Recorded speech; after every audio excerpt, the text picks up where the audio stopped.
It was a cold Tuesday, that day you got your house. U-Haul truck, I put in my CD, so you crying with a smile. The song I played, down memory lane, you got one song rapping, while the other one sing. From that fateful day, I pray heaven help me to do things differently, so we'll never be the same. Thanksgiving gave us hell, but together we spent that entire holiday. And our holiday Inn made place, we laughed and smiled the whole damn while. I was crying on the inside, on the verge of breaking down, violent fights in the car with my brothers through the night. Father getting cussed out, son shortening their lives. How can I look my brother in the eyes, say he wrong for calling out a grown man on his lies to provide? Bake the turkey, make the sides, kept it strong. Watch with pride that she turned them hotel walls into our home. But I love you, think the world of you. Eternal arms stretched out from your mother, run the hugs God give to us all. Bring your flowers through the songs, you can smell them before you gone. But I love you, I think the world of you. Eternal arms stretched out from your mother, run the hugs God give to us all. Bring you flowers through the songs, you can smell them before you gone. My rock is Gibraltar, won't ever let me falter. I go to the altar with thoughts of things I ought to do to make me a better man. My disappointment lasts, she say, boy, slow it down, you think it moved too fast. The heart of a lion, the mind of Miss Sadie, reincarnated my grandmama, the soul of Miss Mamie. Maybe I can hold my breath, yeah. Little sick baby, hospital, kiss my chest, nebulizers try to save me. We laugh about it now, the irony from that shot. Every time you see me smoking, you say, boy, it's time to stop. Moonwalk across the stage, wolf pack, college ways, studying nights, no lights with cold water, praying for better days. Now we out, catching tour flights, I show her that we stay 10 toes down, he take your advice. Never changed, never told me stop rapping, just cut down when I curse. But she gon' cuss me out for keeping it true throughout the verse. But I love you, think the world of you. Eternal arms stretched out from your mother, run the hugs God give to us all. Bring your flowers through the songs, you can smell them before you're gone. But I love you, I think the world of you. Eternal arms stretched out from your mother, run the hugs God give to us all. Bring you flowers through the songs, you can smell them before you're gone.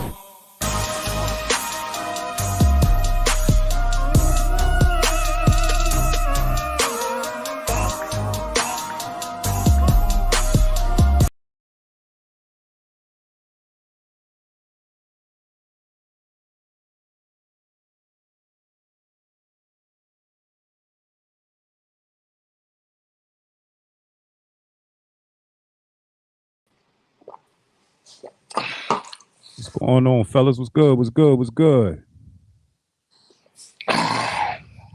Once again, it's Jay Strada checking in, man. We on episode 2 of the SPS podcast, man. We're going to get to it, man. We're going to introduce the guests. Like I said, we should have more people popping in and popping out. Feel free to share the live. Join the broadcast, man. Y'all make sure y'all tap in this conversation. I think we got a good one today. Like I said, the topic for the day, single mothers, danger of a nation. Before we get started, we're going to introduce some of our panelists, and I'll introduce them as they come up.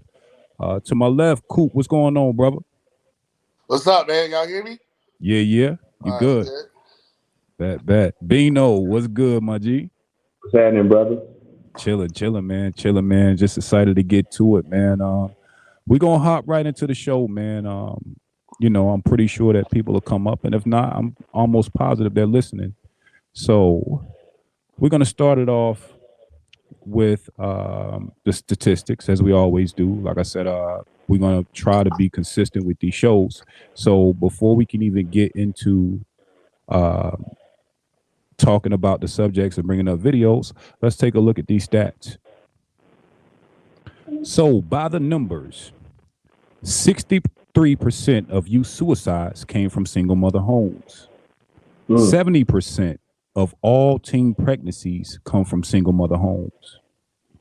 71% of all adolescent chemical substance abusers are from single mother homes. 80% of all prison inmates are from single mother homes. And 90% of all homeless and runaway children come from single mother homes. I'm going to let that sit for a second. Yeah, fellas, I want y'all to read it. You know what I'm saying? Kind of get your thoughts together. I'm going to bring it down. We're going to come back up. Cool? Yes, sir. All right. So y'all seen the statistics, right? What's the first thing that comes to your mind when you're reading those statistics and thinking about your life? Where you at with it? Go Bino, ahead. what you got? Oh, you want Coop Uh, go first? yeah, go ahead, Coop. Coop, what you got, bro? What's the first thing that comes to your mind looking at those statistics? Um, it's a strategic plan. You know, I mean, Mm-hmm. we can go back to the '60s. You know, when welfare was first brought into a lot of poverty communities, especially black culture. Right. It started to separate the man from the household, and over generation after generation, we never got over that. It just got worse and worse and worse. You know, I can't really speak about. I mean, I believe those numbers are uh, reflect the ratio of the black culture. You know, if Right. you understand what I mean by that. Yeah.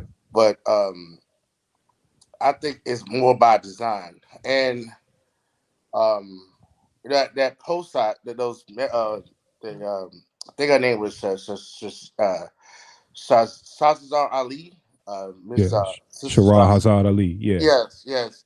She makes an interesting point of how, and you can see it in today's society, how politicians push single motherhood. Right. Um, it's sort of like if it's sort of like this: if I can conquer and divide a people, I can control those people. And if you seeing all those statistics or whatnot that happen, the homeless people, the prisons, the drug abusers, and all of this right here, that right there is money into the government, and the money into the government pocket. You know, when Right. you got substance abuse centers, you got prisons, you got foster care homes, you got like people benefit off people not being educated or not being led by a father in the household. They advocate that. You know, uh, this right here is all by design. You know, I can go on and on about this all day. I mean, this is one of the uh, a touchy subject for me because I see this all the time. You know, fatherless uh, uh, youth out here. You know, with no guidance. You know, and it's not just. I know I was looking. I looked at your live today Mm-hmm. about how you co-parent. You know, Yeah. a lot of that is sort of like making a man toxic in a lot of other relationships. You know, far as this is say back in the '60s, the welfare, right? Mm-hmm. It's still today. If if um if a woman has to choose between taking care of her children, right, Mm-hmm. and versus having a father in the household, a black father in the household, and that black father can't provide for the family, what's the best way for her to do it? And the best way for her to do it is get those government assistance programs without the father being there. You know, because the father can't work. You know, he has um, don't have the resources and the community to back him up when it comes to financial uh, gain or whatnot. I mean, this is a win lose situation, especially for our culture. I mean, I Right. see this too much, and I think that what well I'll let Bino go ahead with it, but I think also what I see is I see a lot of celebrities, Mm-hmm. uh, a lot of a lot of the culture today feed into this about making strong, independent women. I think that right there is the most dangerous to our society. Okay. Having strong, independent women, because what you're saying is that you can be independent, and what that end up leads is a lot of mental stress, a lot of failed homes, families, a lot of failed children. It list goes on and on. But yeah, I'll Gotcha. let go on with that. For sure. Bino, what you got? When you look at those statistics, what comes to mind? Um, cool. Yeah, you hear a lot of things too. As far as this shit been going on. This shit started off a while ago. But the first thing that comes to my mind is, for one, uh, those numbers are extremely high. Um, that's the very first thing that comes to my mind. Kind of saddens me, and I'm gonna tell you why. Because I don't know if we'll get to a point where we not desensitized to that shit. Like, you know what I'm saying? Yeah. Um, I'm optimistic and I love hope, and as I continue to self-educate myself, you know what I'm saying, I feel like many people can do it, right? But that shit, when you look at those numbers, you think about it, like the substance abuse thing. We ain't just talking about hard drugs. We talking about alcoholism. We talking Mm-hmm. about being doped up, you know, a lot of marijuana, and there's a lot of other, we talking about a lot of all the drugs you can think of. And the people that do watch this or tune in, I don't want y'all to look at that number like anybody ain't crackheads or cokeheads. Now we just talking about substance abuse in general. Period. Mm-hmm. Um, I did want to say that, but as to continue on, I feel like it's been going on for so long, for so many generations. We don't even realize we think it's normal now. Yeah. That part. And we also, and with us being like Coop said, it's been a strategic plan since the early '60s, if not before then. But at this point right now, today, as we speak today, we have control to change those things. Yeah. Um, I feel like education is very important, and I ain't talking about college and high school. I'm talking about just being awareness and being self-educated, man, and Yes. understand what's going on out here. Past the bullshit music that we all love, past the Mm-hmm. bullshit movies that we all love. You know what I'm saying? Past the bullshit drama that we all be into. Like, people need to start really giving a fuck, man. You know what I'm saying? I'm gonna say shit straight raw. People need to start giving a fuck, because I'm proud of a single mother. You know what I'm saying? And what those numbers show me is that a mom can't be a dad. You got a lot of single mothers who got to be strong, got to be independent for whatever reason they choose to be strong or independent. Everybody should be strong, but whatever reason they choose to be independent, whether it's by choice, by force, you know what I'm saying? But a mother can't be a father too. A father can't be a mother. Both parties have to Right. be around, even if it's not the biological father, like you said earlier in your on live earlier. It was just that male figure, that male positive mentor. You know what I'm saying? Mm-hmm. Like, a man and a woman are designed to raise a society of children. You know what I'm saying? I Our love it. culture we really represent a culture of death when you think about it. We don't Yeah. represent a culture of life. We don't represent a culture of living. Our culture represents death, from the things we say out of our mouths to the way we think. You know what I'm saying? Mm-hmm. Like, we robotic, as when I say we, because I'm a part. We all are a part of the same shit. You feel what I'm Right. saying? So, I'm not separating. We know we're not above what we saying. We Right. understand that we're part of the same fucking circle. Mm-hmm. You know what I'm saying? And it's fucked up, man. It's fucked up for the most part, man. But CC in here, what's up, C? CC, what's going on? Welcome to the panel. Welcome back to the SPS family. How you doing today?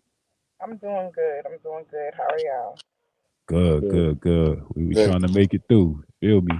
Did you get a chance to look at the stats by any chance? Did you I see the did. statistics? I did not. Okay, let me see if I can bring those back up for you. And I'll run through them one more time for everybody watching. So, by the numbers, 63% of youth suicides came from single mother homes. 70% of all teen pregnancies come from single mother homes. 71% of all adolescent chemical and substance abuse users are from single homes. 80% of all prison mates are from single homes. And 90% of all homeless and runaway children come from single mother homes. Wow. That's What sad. are your thoughts? What are your thoughts? Talk to me.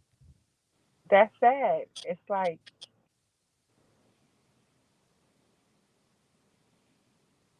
it's the percentages are alarming because it's like a lot of us are single mothers. So Mm-hmm. that's a percentage of it could be my child, my friend's child. Yeah. Like it's it's it's it's disheartening really because what are the odds? So we have to Mm-hmm. try to continue to force our children to beat the odds to not be a statistic. Mm-hmm. I But what think. tools Go ahead. to make sure that our children are not one of those statistics? Mm-hmm. I think that you speak to the same sentiment I had when I was looking at it. Like I think that what bothered me was it seems as though everyone that sees numbers like that, they always think they're the exception to the rule, right? And we all know you want the best for your kids. Nobody is saying that we want your children to add to the statistic, but you have to acknowledge the statistics for what they are. I didn't make these stats up. I don't want them to be that high. But if you rolling the dice and you gambling out here that way, you could be a part of that statistic.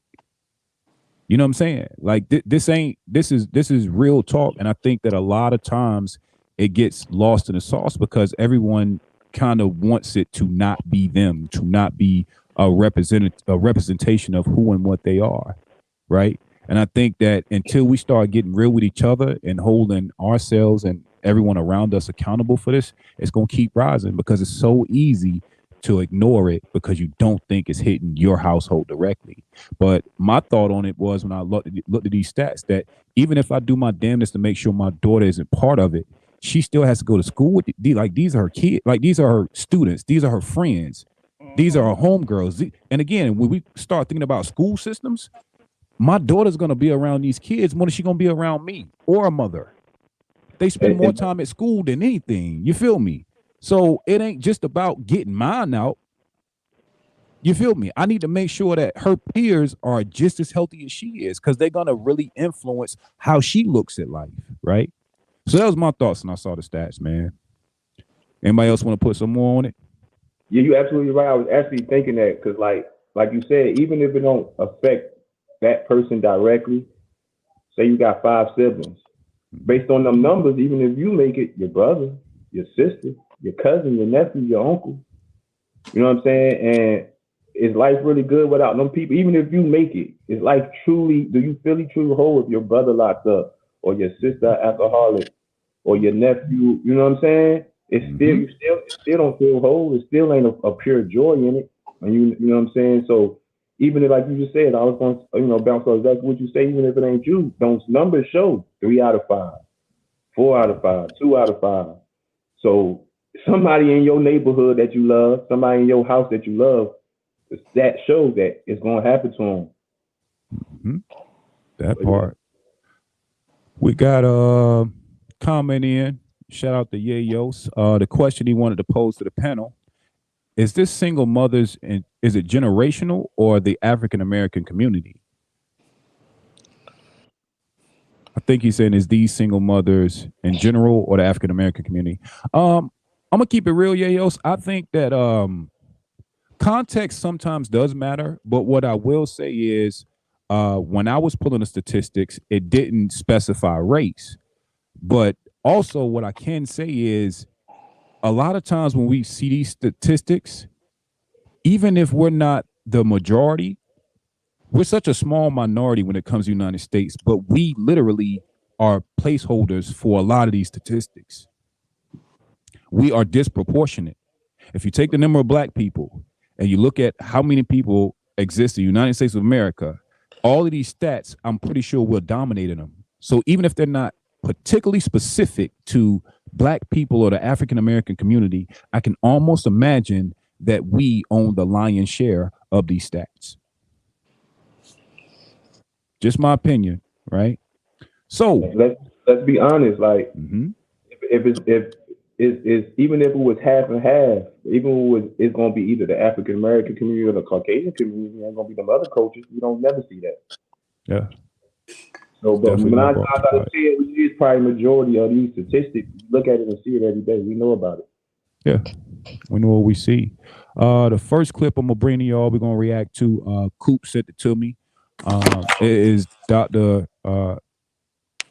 Just I'm sorry, I get her name mixed up every time. It's Shiraz Azad Khalid. Shiraz? Yes, Um, Roz. yeah, Shiraz Assad Ali, I believe. Yeah. But we're gonna watch this clip. We're gonna get back to it. Let's get to it, y'all. And that raising a child consists of much more than feeding, clothing, and sheltering it. That's maintaining one. To raise one, you need a return of the parental coalition of the father and the mother to put the proper values into the child. Many of our boys, when we raise them alone, they grow up with the female emotional mechanism. They are suspicious, they are doubtful, they're disrespectful of womanhood, they're bitchy, they can't make a decision. And many of our girls who grow up in a home where there's no man present, they go out into the world and try to mate. They don't have any idea how to live with a man day to day, how to prepare a proper meal, how to be a mother, how to just be in love in the home. Most of what our people and our children especially have learned about how you have a relationship, they learned off of television. And television doesn't represent. Money has been in that.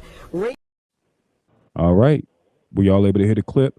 For my panelists, y'all make sure that when y'all are watching that you always go up to the top and hit the sound button so you can actually hear it. But everybody heard it? Y'all got the gist of it? Yep. Cece, what are your thoughts? What do you think? What she's saying, I being a single mother, I believe it's very much so true. I feel like a lot of this is taking accountability. So as we're Right. getting older and we're knowing ourselves, if you really listening to her and you really think about yourself and your life, you could probably say most of everything that she's saying is very much true. Um, I wasn't raised in a single parent household, so I can't truly say because I learned those things. So I don't know, but honestly, I can say that it wasn't my mom who taught me those things. It was my dad who taught me, honestly speaking, how to be a lady, how to carry myself, never to go outside looking a mess, always looking and feeling your best, going there to cook a meal for yourself, cleaning behind yourself. I learned never get in the bed. You got to dust your feet off before you get in the bed. I learned that from my dad. So a lot of my positive traits on how to be a woman or how to be feminine or how to do things for a man, I learned from my dad.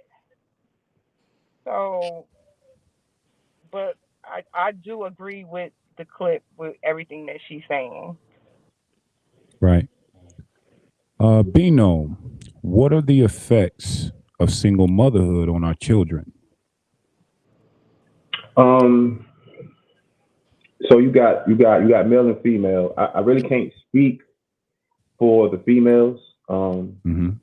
So I leave it up to CC and whoever else may join the comments for the females. But for the men, it's basically what she said. In a nutshell. So you say all right. Let's go. Let me give a story. Like you raising a single mother home.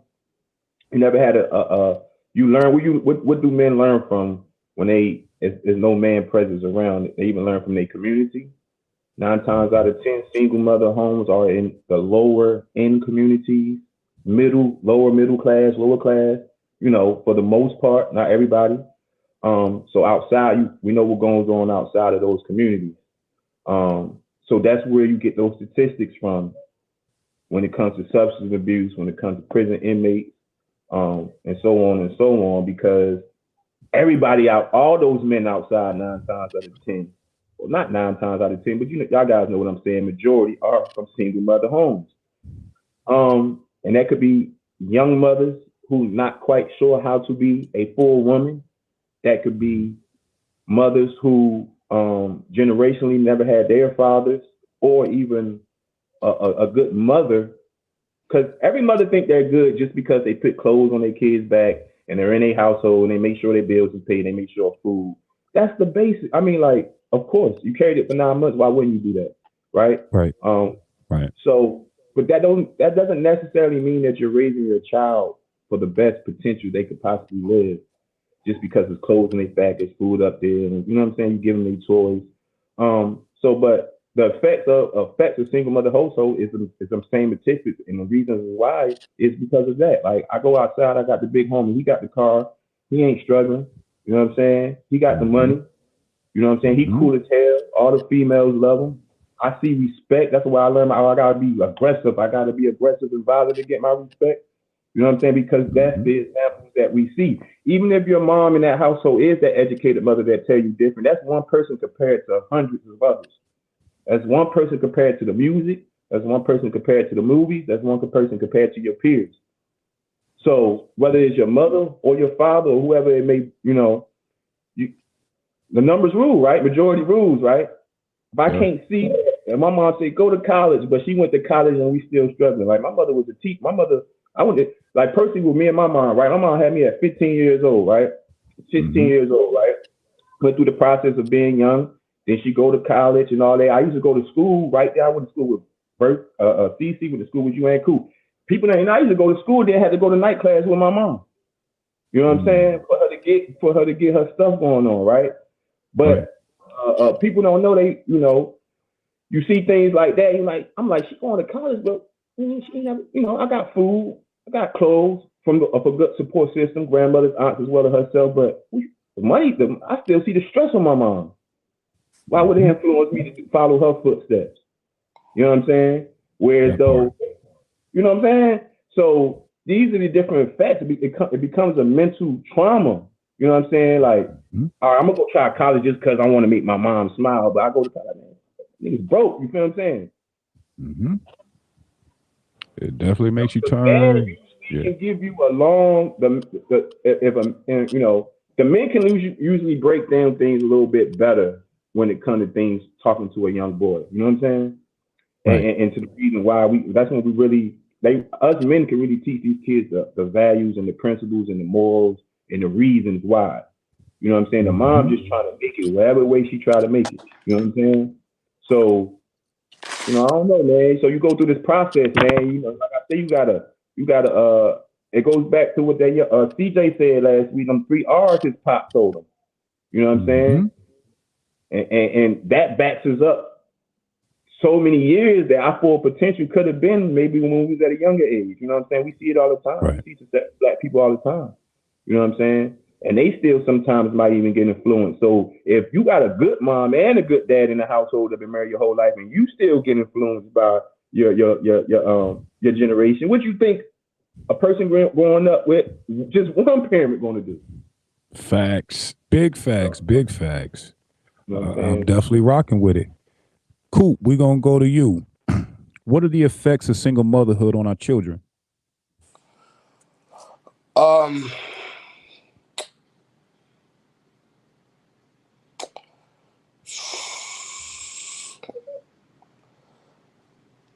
I think that I can't necessarily say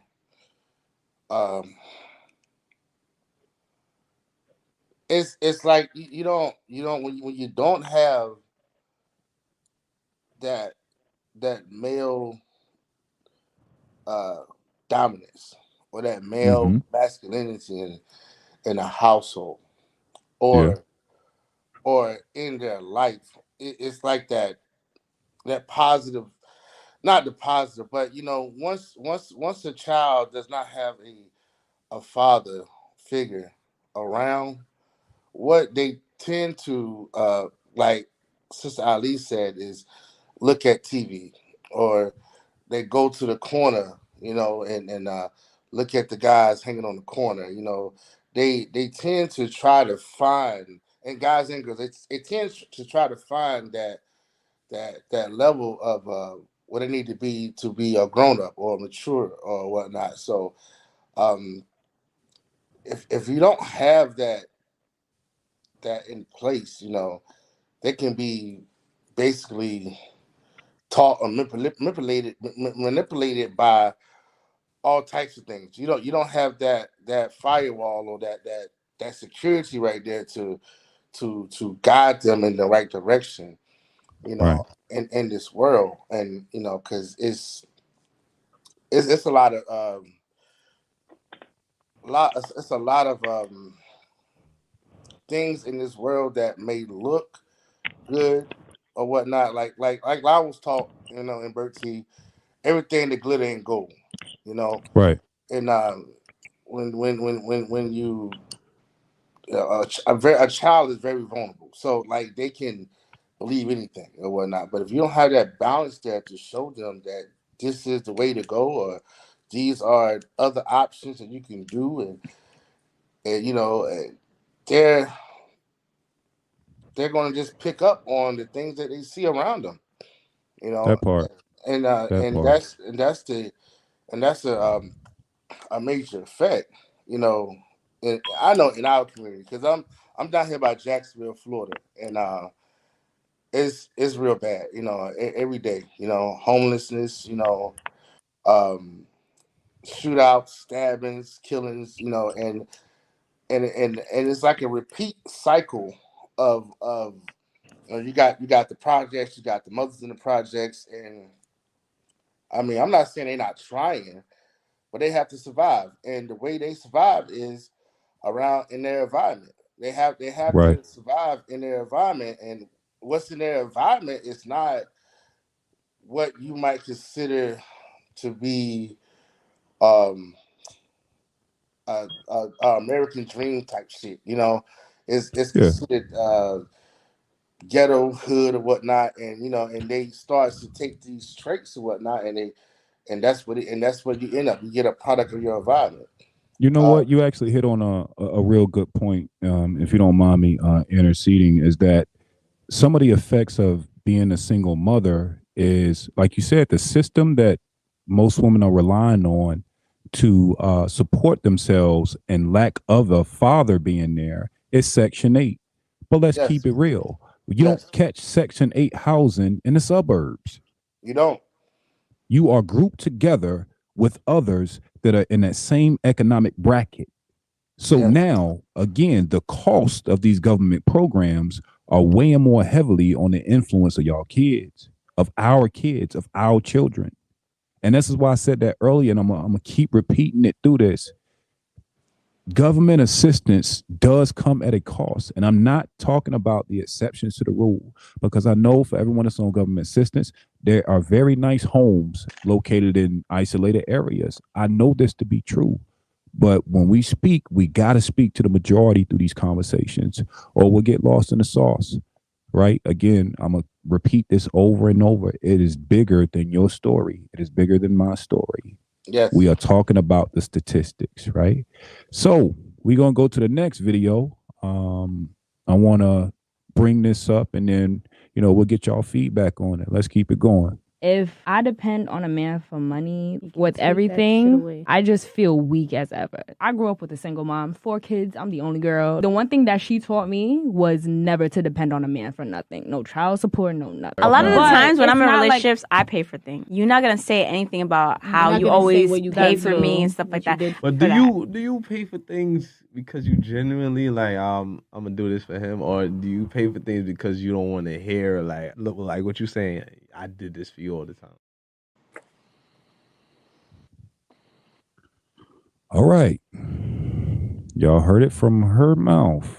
My question that I want to pose from this is, we'll start with CC. What are our children interpreting from their single mothers? What are the women getting from the single mothers based on that clip? How do you feel about it? Okay, so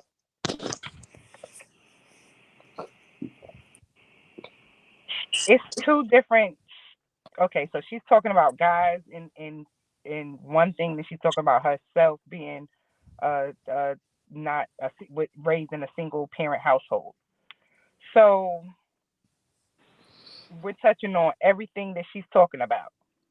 Yeah, or you could just give your thoughts on the idea, because I think what I was trying to pull from it was, in her mind, her single mother taught her to not depend on a man, and she carries that on in how she dates, right? And I think that led to her saying, "This is why I don't let him play for anything, because my mama told me not to depend on a man." But she also said in the beginning that she was raised by her mother. right? Right. So, what do you think the effects are on what single mothers are telling their daughters or their sons based on that clip and with the context? Being a single mother, I don't really think that a lot of the things that we may teach our kids are intentional. Um, Right. so whereas that's something that she carried on with her from a child, it could have been more to it than what she was teaching her child, but that's the brunt of what the child took from it.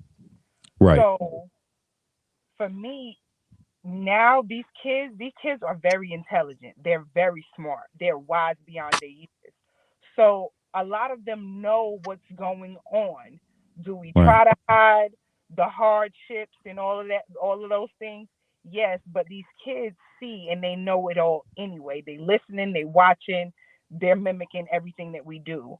Um, it is detrimental. We have to speak life into our kids. It's a lot of things that my kids know, and it's not because of something that I'm teaching them. The Right. TV teaching them, the grandparents. It's things that my mother never said to me as a child, but I'll tell my kids. So it's certain things that they will hold on to, Mm-hmm. but I feel like as long as they're getting older, you're reiterating and you're letting them understand what reality really is and how things really are, that they'll learn and they'll take that with them.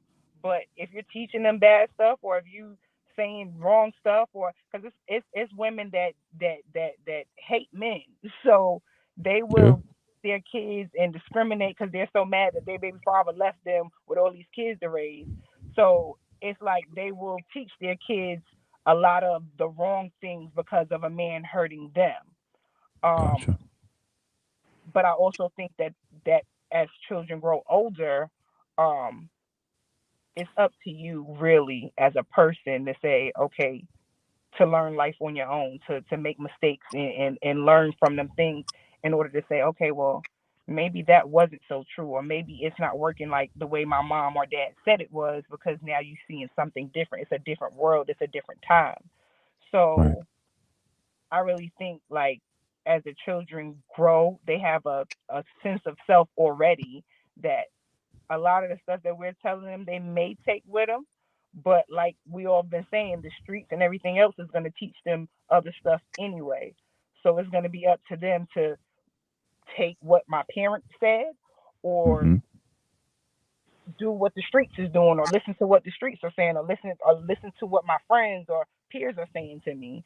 So it's going to be based on the children in itself, but I really feel like we as parents, we do plant a lot of seeds in our children, and they grow up with the hate and other things that we're putting into them. Gotcha. I got a question for you. Have with your friends, because you're the only woman on the panel right now, have you ever heard that sentiment by your friends that I don't need a man? And if so, how do you respond to stuff like that? I wouldn't even say my friends. I would say my mother has always said that. My mother has always Wow. said that. So for me, Mm-hmm. it definitely didn't make me, even from younger on up, it didn't make me take that and be like, because you do need somebody. Like right now, she's so stuck and stubborn in her ways where, alone is her thing. And we was joking about it the other day where I was like, yeah, I guess I'm gonna just be alone and whatever. That's kind of what I'm used to, but I know that's not what I really want or what I desire. I Right. desire someone being there, helping, learning, building, growing with someone. Whereas my mom, like, girl, it's fine. You could be by yourself. It's okay. And Mm. even though that was something that was taught or and seen, because my mother never, after the divorce with my father, I've never Mm-hmm. seen him in a household. Never go on dates. Never. She just was. If she did it, it was I was asleep or something. But I never seen her communicate or be with somebody until she got to an older age. And even when she got married again and she lost him, she still, it's like, not to say, oh, I don't care, but she just so used to being alone. It's like it didn't affect her. It didn't bother that he was no longer around. Right. You bring up an interesting point, and I'm gonna stop asking you questions because I'm gonna get to Bino and Coop. But this is very interesting to me. So, since you said that your mother wasn't dating, right, when she was divorced, do you think it would have had a positive influence on you if she would have maybe remarried or had a man that was physically in your home more? Like, how do you think that would have affected you if you would have had more of a male presence? Well, for me, my dad, I stayed with my dad more than I did my mom. So that's why I say he's one that taught me a lot of the things that I know Gotcha. or how I am, because it was him. That So makes sense. yeah, That makes sense. that's why I'm That so makes hard sense. on like the man that I want, because my father was, to me, he was that dude. He took on his child, did make sure every weekend I'm getting my hair done, I'm dressed, he's spending time, I'm learning, I'm knowing how to change tires, drive. He taught me a lot of things, a lot of keys to me to life, like a lot of things. So, he was very much present. I think the relationship with my mother could be different, but he himself, I want a strong man like him. Like, makes sense. Yeah. So no. What you got, Bino? That's the difference between a lot of females and a lot of other females. I'm gonna tell you why. See, in that video, she said her mother taught her to not depend on a man, right? But did her mother place a man in her life growing up that she could, right? Your mother will tell you you tell these females don't depend on another man, but don't give them solutions on how to fend for themselves. Yeah. Right. So, and another thing with that being said is, as far as that video, when these females, when most of our generation had the idea of not depending on the man, we got to understand, go back to what Coop saying, this is a strategic plan, right? Because a lot of females it's not that they don't want to depend on a man, it's that they can't depend on a man for a lot of different reasons. Y'all can fact check these numbers, but like, see, these days, females have more careers than men. But is that because men don't want to work? Nah, that's not because men don't want to work and have these careers. That's because half of them are on substance abuse, other ones in prison, and things of that such. They know what they was doing a long time ago when they did it, for one. That's the second point I want to make. Another point I want to make, I don't even want to lose my thought, but another point I wanted to make is, dang, I think I lost my thought. But another point I wanted to make is, when it comes to not depending on the man, do y'all think women should depend on the man? And the reason why I ask that, because a lot of times what we do as parents, men and women, we put our personal trauma, we teach our kids through our personal trauma. You know what I'm saying? We give the worst advice you can give is advice through a personal perspective through trauma. That's the worst advice you could give somebody. Just because things didn't happen the way you wanted them to happen, or just because you hurt and you not healed, you will teach your kids not to depend on a man because she hurt, because the mom hurt, and that particular father left. But just because the relationship is gone, why do females' minds shut off that they can still be a father to those kids and they can still co-parent? You know what? And that you bring up an interesting question. Like, with me having a daughter, I think about that a lot, right? So how do I balance making sure my daughter knows how to take care of herself with also teaching her the nuances of men, right? And I think, if I'm being all the way honest with you, bro, as a father, first off, the first thing I do is show up, right? So I got to be present. She got to see how a man moves, how a man thinks, right? She'll get the nuances from just watching me.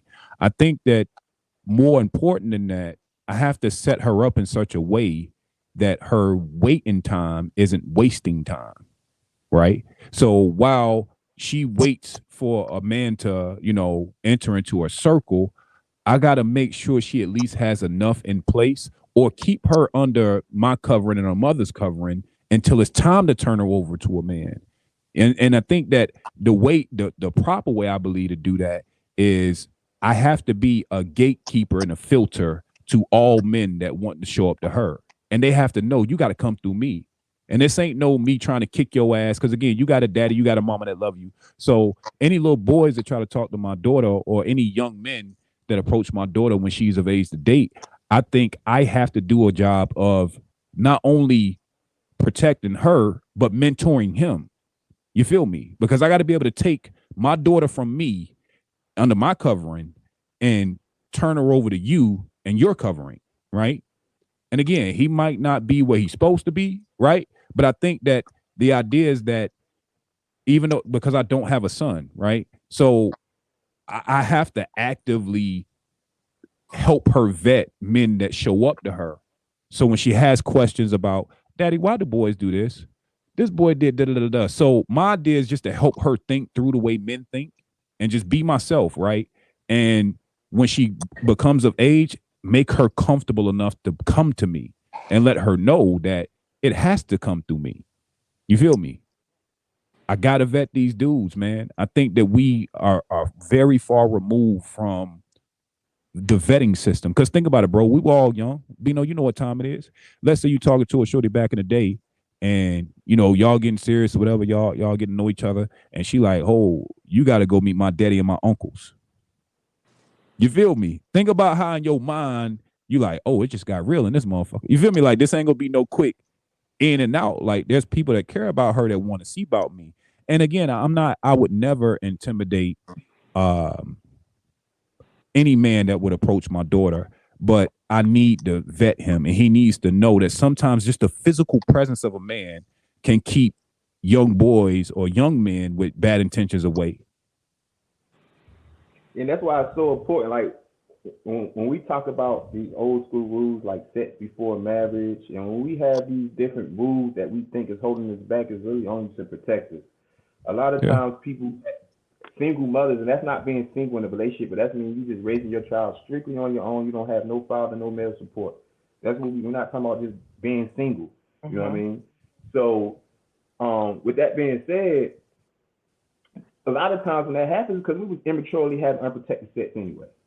You don't see too many times that people, like, for instance, Cece's dad was still around. Her mom and her father was married. They had a divorce. You don't see too many times where two married couples that actually loved each other and had children, under one roof while they was married. You don't see many times that once divorce or once they break up that the dad is not in their life anymore. A lot of times men have babies way before we ready. Females make a female. Let me ask a question. What's the main thing that make a female feel like a whole woman? That she's a whole complete woman. What's the one main thing? You ain't got to speak for yourself, but in general, whether they ready or not, tell me if I'm wrong. Having a child. Tell me if I'm wrong. That's the one thing that will make a little girl, a grown woman, feel like a whole complete woman is having a child. Rather she be 14, 15, 13. Yeah. I mean, her first toy is a doll. Exactly. Exactly. So, it gets deep.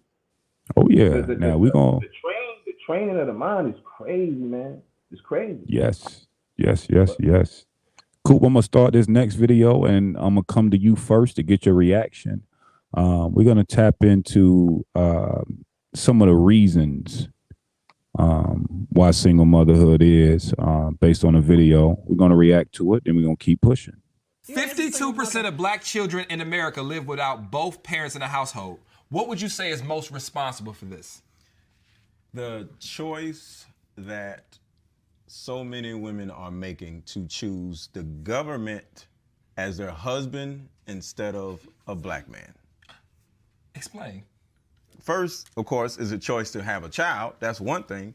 But then it turns into somewhat of a trend or survival need, which is, it's hard out here, so I need something. And then they, use the government to pay their bills. And other women look at, and this is a real thing, women literally look at other women and say, hey girl, like, did you know if you have a baby, you can get the government assistance and all these other things? And they literally talk other women into this to say, yo, forget these men. Okay, but and you're then wrong.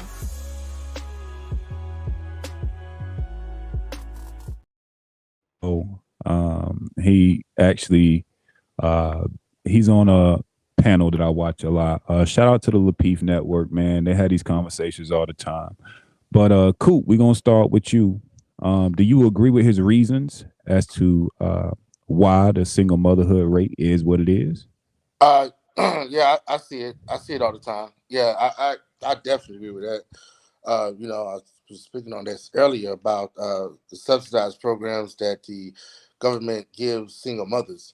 You know, I don't know how many females I have ran into in my lifetime that don't have kids who are living in their car. You know, who don't have their own place or whatnot. But as soon as they get a kid or child, you know, they get an apartment, they get, they get grants. You know, they even get grants for going to school. You know, I know it's programs out here that you can get like free internet. Section 8, HUD, food stamps. You know, and yeah, he's exactly right about that. I mean, that is the number one drive for. I wouldn't say it's number one drive for single parents, but it is a very high number. You know, it is a way to have children and to make sure that you're straight. And if I can be straight, if I ain't gotta live in my car, if I ain't gotta live with my mama, I can get my own house and whatnot. You know, I can get these programs. You know, I can save up money to get a car. I can save up money to go to school. I mean, it's these are the things that I see all the time. You know, he's exactly right about that.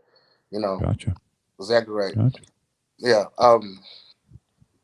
But I I like to say something. I wrote some things down. Sure. What you For got? CC and um um one thing I like to say about CC, you're very brave. You know, to come up here. You know, very brave woman. Um, so keep that in Luke. mind. Also, CC, you ever thought about? I was hearing about what you said about your father, how he taught you things and whatnot. Um, you, I want you to understand this right here, that what your father taught you, like 60% of the men, 6%. I'm gonna just say a number. Just say 50% of men don't even know how to do that. You know, That part. as what I see in UCC, I see you as a leader. So I think that I'm just giving you some advice. Is that if you were to get in a relationship, and I told somebody this before, you sometimes the woman has to teach the man how to be a man. And Ho. Let me stop you right there. yeah, We about to have some healthy debate going on. That's what I'm yeah, talking about. Oh yeah, I'm gonna that's keep it real. debatable. Go ahead though. Yeah, I gotta give you yeah, some pushback on that, Coop. I'm gonna let you finish though, but I want to give you some healthy pushback while it's fresh on my brain. I think that what CC father did was super important. And I think you're right. In the yeah. absence of a man, she needs to know how to fend for herself. Uh But the huh. problem is, in my opinion, CC, I think that if you have to find a man and teach him how to be one, you already chose wrong. Because at that point, now you're just raising a grown ass boy, right? And I'm gonna tell you, I think that Coop, in a way, you're right. I just Yeah, don't think that if she's gonna mentor a man, it needs to be the man she wanna be with. So if she see men in her life that don't know what her father taught her, it's cool to put your homeboys on game, but I wouldn't recommend dating them. You feel yeah. what I'm saying? Exactly, Yeah, exactly. Maybe I need to clarify that. You know, yeah, it's like for me, right? uh huh. I was shit when it came to finances. I didn't know how to, pay bills. I didn't know how to, take care of a child. I didn't know how to do a lot of things that that I was taught, because I'm from Berkeley, Right. motherfucking county. We ain't got Facts. a lot of shit out there. So you know what I'm saying. So when I met 2-5. my wife, she was the one who taught me how to do a lot of things. When it came to finance and paying rent and investing in bank accounts, balancing checkbooks and things of that nature, whatnot. When it comes to like a lot of single mothers, they have to know these type of things to be, because they have a child or whatnot. So Right. that's my advice to Cece. Like I know men out here that don't even know how to change the tire. You know what I'm saying? It Yeah. just is what it is. You know what I'm saying? So That part. I just want to tell her that when you see a man and he got these little flaws or whatnot that maybe you can help him out. As from what I'm getting at you are a brave leader type woman, and it's not a lot of women out there like you. So I just want to let you keep that in mind, and also I try to tell a lot of women and men that's in Eastern North Carolina, get out of there as fast as you can. You know what I'm saying? Gotcha. Because that place is like a very oppressive ass fucking place. You know what I'm saying? I would definitely say that right there. For you, Reno, I knew your family growing up, and one thing about your family and my family, like when it comes to your grandmother, whatnot, y'all was some very, very strong people. So, and your mother Mona, she was very, very strong. So I see how you turned out. You know what I'm saying? You're good. You're a good man. So, um, also, Jay, for as your daughter and whatnot, this is what I do. This is what I do to Mm-hmm. my daughter. I I make goals for my daughter every week, Mm-hmm. and I teach her how to be a leader. That's Right. just me. You know what I'm saying? I try to teach my daughter how to be a leader. You know what I'm saying? As much as possible. So when she do go out there or whatnot, she will identify a lot of problems or whatnot. Because I'm not gonna always be there or whatnot. And that those things I had to say. But also, like I said, I'm not perfect. I struggle every day or whatnot. You know what I'm saying? But I turn to my wife to be better. You know what I'm saying? She really Gotcha. invests in me. So I'm not sitting here, I'm not judging anyone and whatnot. I'm Right. just giving from my perspective and whatnot. And what y'all are right.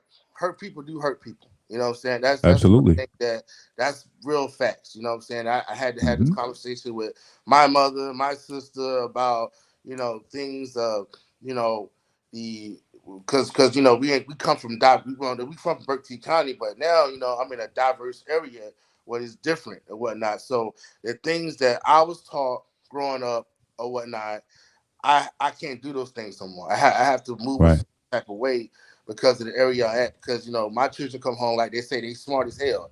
They smart. They'll come Mm-hmm. home asking me questions about stuff I don't even know or whatnot. Right.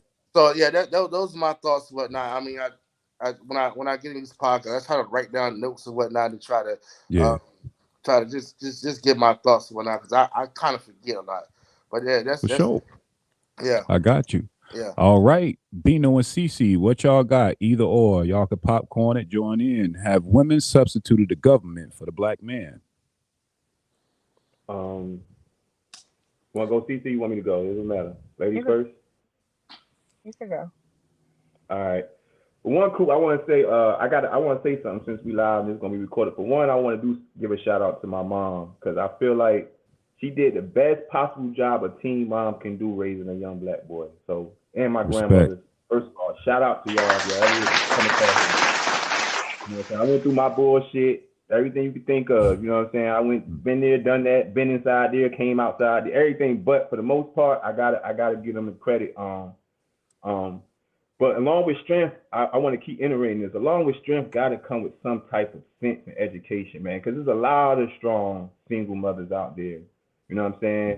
Mm-hmm. And like you pointed, when you said something, and that's what we was big on in our family, being educated. My grandfather, you know what I'm saying? Now we ain't talking about schooling either. We just talking about the mind, having a higher level sense of thought. You know what I'm saying? Probably the reason why I always risk getting myself in bullshit. I always thought I was smarter than the situation I was getting into, which 9 Right. times out of 10 I end up being. But at the end of the day, when it comes to teaching, I want to iterate what you said, Cece, about teaching a woman to be a man. I don't necessarily think that's teaching to be a man, but you can't each set can teach each other how to be more responsible. Yes, you know what I'm saying? And a lot of times women are put in positions to have to be more responsible than we do. You know what I'm saying? So they're gonna get on to learning finances and saving and budgeting money before we do 9 out of 10. It's scientifically stats show that women actually mature 7 years faster than a man mentally.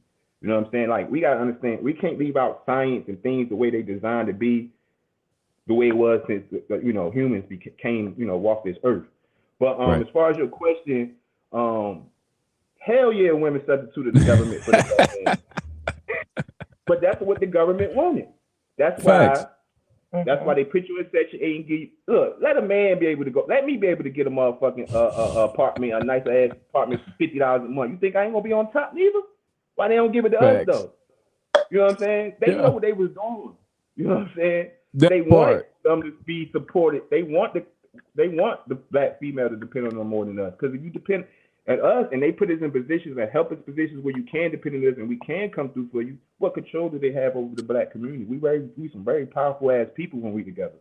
We could change the world, man. We can probably fly without motherfucking a plane if we really, you know what I'm saying?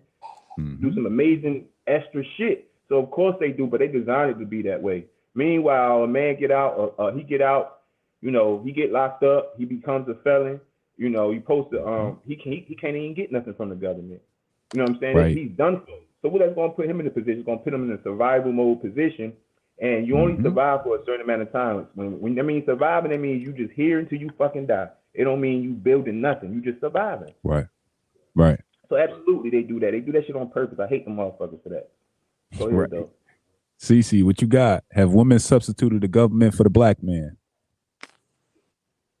Women definitely have substituted the government, but listening to certain things, it's while yes, the government has held us down and did all of these things, you yourself have to want more than that. So while certain women, I remember back in the day, they used to say that, like, yeah, girl, because if you have, I remember if you have a baby, they gonna give you money, you're gonna get food stamps, they gonna give you a crib, blah blah blah blah blah. And I was like, word. So we just out having babies so that we could live off the government. Oh, okay. But it's like they will help. They definitely will help single mothers on the poor end spectrum, but them single mothers that get out here and get it, just like everybody else, we can't get a damn thing. Not a food stamp, not a Section 8. That part. Not a you got insurance at your job. You definitely don't need Medicaid. Your children need to be on your insurance. So it's like, yeah, we out here. It's like different sets of single mothers. So you have those single mothers that rely on the government, but then you have those single mothers that's like, nah, that ain't gonna do for me. So I gotta do the most just to make sure that I have the things that I need for my kids. So it's definitely, the government ain't built for the strong single mothers, for the overdoing single mothers. It's not built for us. That part.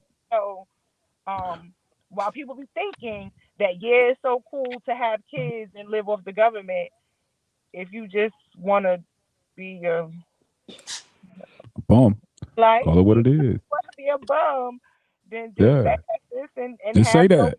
10 kids and never have a job and live off the government and let them control your life and be in your business. Because the only key that's turning in this door is my key. You don't need to come in here and check my oven, my stove. You don't need none of that. Get up out of here. That part. I definitely feel you. Definitely. So Sharina, shout out to Sharina. She says, I agree. Men and women can help each other become better versions of themselves, not necessarily teaching them to be a man or a woman. And that was, like you said, my pushback with Coop. And I think that's what he meant. Let's see. Sharina popped in again. Let's see what else she got. She says, Oftentimes, you can't receive assistance if you don't opt to put men on child support, another tactic to keep them out. Very important point, and I'm going to speak on this. Like you said, I'm going to leave that message up while I do so. CC, what you said was 100% spot on. And this is something that I know, like I said, from just the way I grew up and, you know, the women that are around. There is a threshold to receive government assistance. And it's a very low threshold. So I believe if you make over like 25 or 27,000, something like that, it's literally pennies a year. Then all of the assistance that the government would provide for you, it gets snatched away. And again, now you're putting women that are already behind the 8 ball for having children and maybe not being in the careers that they want to be in. You're putting them behind the 8 ball because now, in order for me to incentivize you to use this, if you're going to use this, it's going to cost you. You will not go any further than what you're doing. And guess what? The moment you decide to get off this government assistance, guess what? That $30, $50 rent voucher goes the fuck away. Now you got to pay full cost of the rent for that cater situation. Those child support, those food stamps, they get cut back based on how much money you make. So now women are stuck between a rock and a hard spot because you had to remove the man in order to get this. So now you've isolated the one lifeline that you could have had. You chose the government, and now they're telling you pretty much that if you go above this threshold of money, I'm not going to help you either. So you kind of peg women into a funny corner, right? And I think that it is by design. Like I said, I think that the government does play a crazy part in removing a man to become your daddy. And I don't know about y'all, but I do not like the government trying to be my daddy. I'm cool, bro. We're going to get to the next video. This is actually pretty fucking shocking. I got 2 more videos and we're going to start talking solutions. But this shit actually wowed me out based on what we just saw with the statistics earlier. But I'm going to play this clip and let me get y'all feedback on this. In honor of Mother's Day this Sunday, we're taking a look at a growing trend in motherhood, women becoming single moms by choice. Advancements in fertility treatments and the expansion of medical insurance coverage have made it possible for more women to have children on their own. One of our very own CBS Morning producers did just that. I spoke with her and others about creating a family with only mom at the helm. I had an aching to be a mother. I had a longing to be a mother. At 40 years old, CBS News producer Wendy McNeil gave birth to her daughter Harlow. A lifelong dream so important to her that she chose to have the baby on her own. I said to myself, in 15 to 20 years, would I be more upset that I didn't have a kid or more upset that I didn't fall in love and get married? And I was like, if I didn't have a kid, for me, I feel like my life wouldn't be as fulfilled. She picked a donor and went through 3 rounds of fertility treatments. Holding Harlow in her arms is a reminder she made the right choice. Even when she's like, even when she's like this and gets a little fussy, I'm grateful that like she made me a mother and that like I got this opportunity. Yo. It goes back to what I said. Let me get the question on the scene. That shit crazy. Oh boy, boy. Here is the question. Is it healthy for women to choose to go it alone? I'm gonna start this off because I'm gonna react to the video first. My bad, y'all, because that shit, I looked at that and it really bothered the hell out of me, right? What bothered me about the video is a few things. The way the propaganda of it was, it's almost like she made a choice, and even that broadcast was celebrating her in it because that was the producer of the broadcast that did this shit. That's the crazy part. You feel me? You are 40, and out of your mouth, you stated that I had to choose between having a child or getting married. You know how wild of a thought process that has to be and how fucking selfish and lazy that is? Before you will find a man that you can figure it out with, you'll go shopping for some sperm and think that you did a good thing for you and that child. And she goes on in the video, she says, and then when my child asks, I'll tell them, you feel me, like how you came into existence. That is the wildest shit I ever heard. And I think that the problem with her mentality of woman is that they think they can have it all on their timeline. And I'm pretty sure that woman put in a lot of hours to even be a producer of that broadcast, right? So we're not going to front like she didn't put in her time and paid her dues. But at what cost?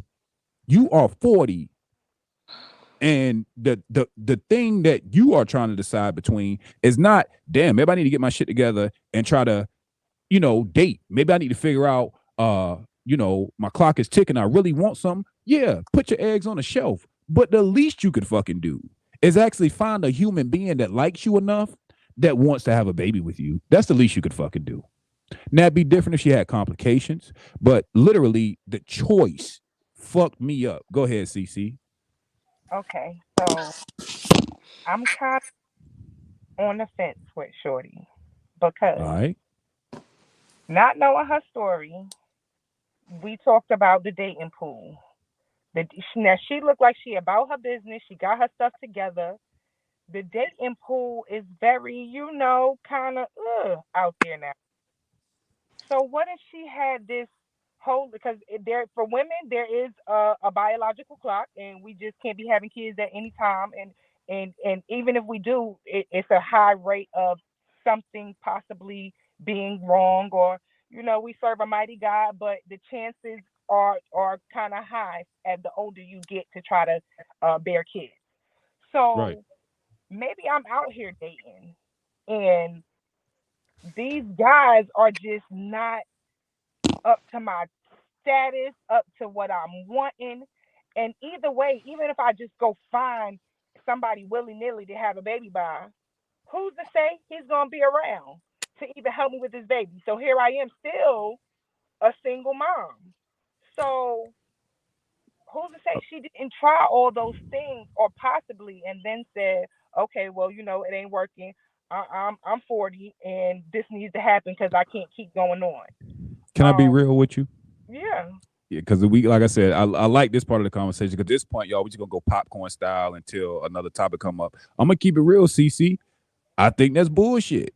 I'm gonna tell you why I say she fucking cap, bro. In your 40 years in your profession, you only chose the latter of your 40 years on this fucking earth to finally figure out I ain't got it together enough to find a dude that I would want to be with.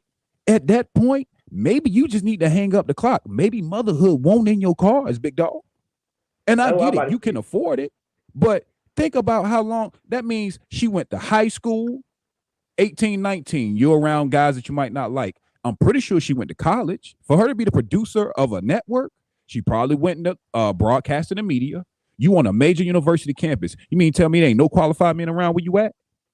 You then go into the professional world. I'm almost positive she went to graduate school. You mean to tell me you that damn picky to where no man showed you any level of attention enough for you to consider that outside of insemination at 40? That's my thing, Jay. If she couldn't find herself to put herself in the position of find a man, what makes her think she's in the right position to be? We ain't talking about money. Just because you're a producer, you got a little bread. All right, cool. But if you can't find you a man in this big ass millions of people aware, and especially the position you're in, what makes you think you're going to be a good single mother and make that child whole and put that child in the best successful position to be in their future? Because from what I see from her, she said she's going to tell her child as well. It's going to make her child feel the same way. And it's just a part of the plan, bro. Like, it's just a part of the bullshit plan. And they done did it for so long. By the time you get our age and younger, 40 all the way down, we think that shit normal. That shit ain't normal.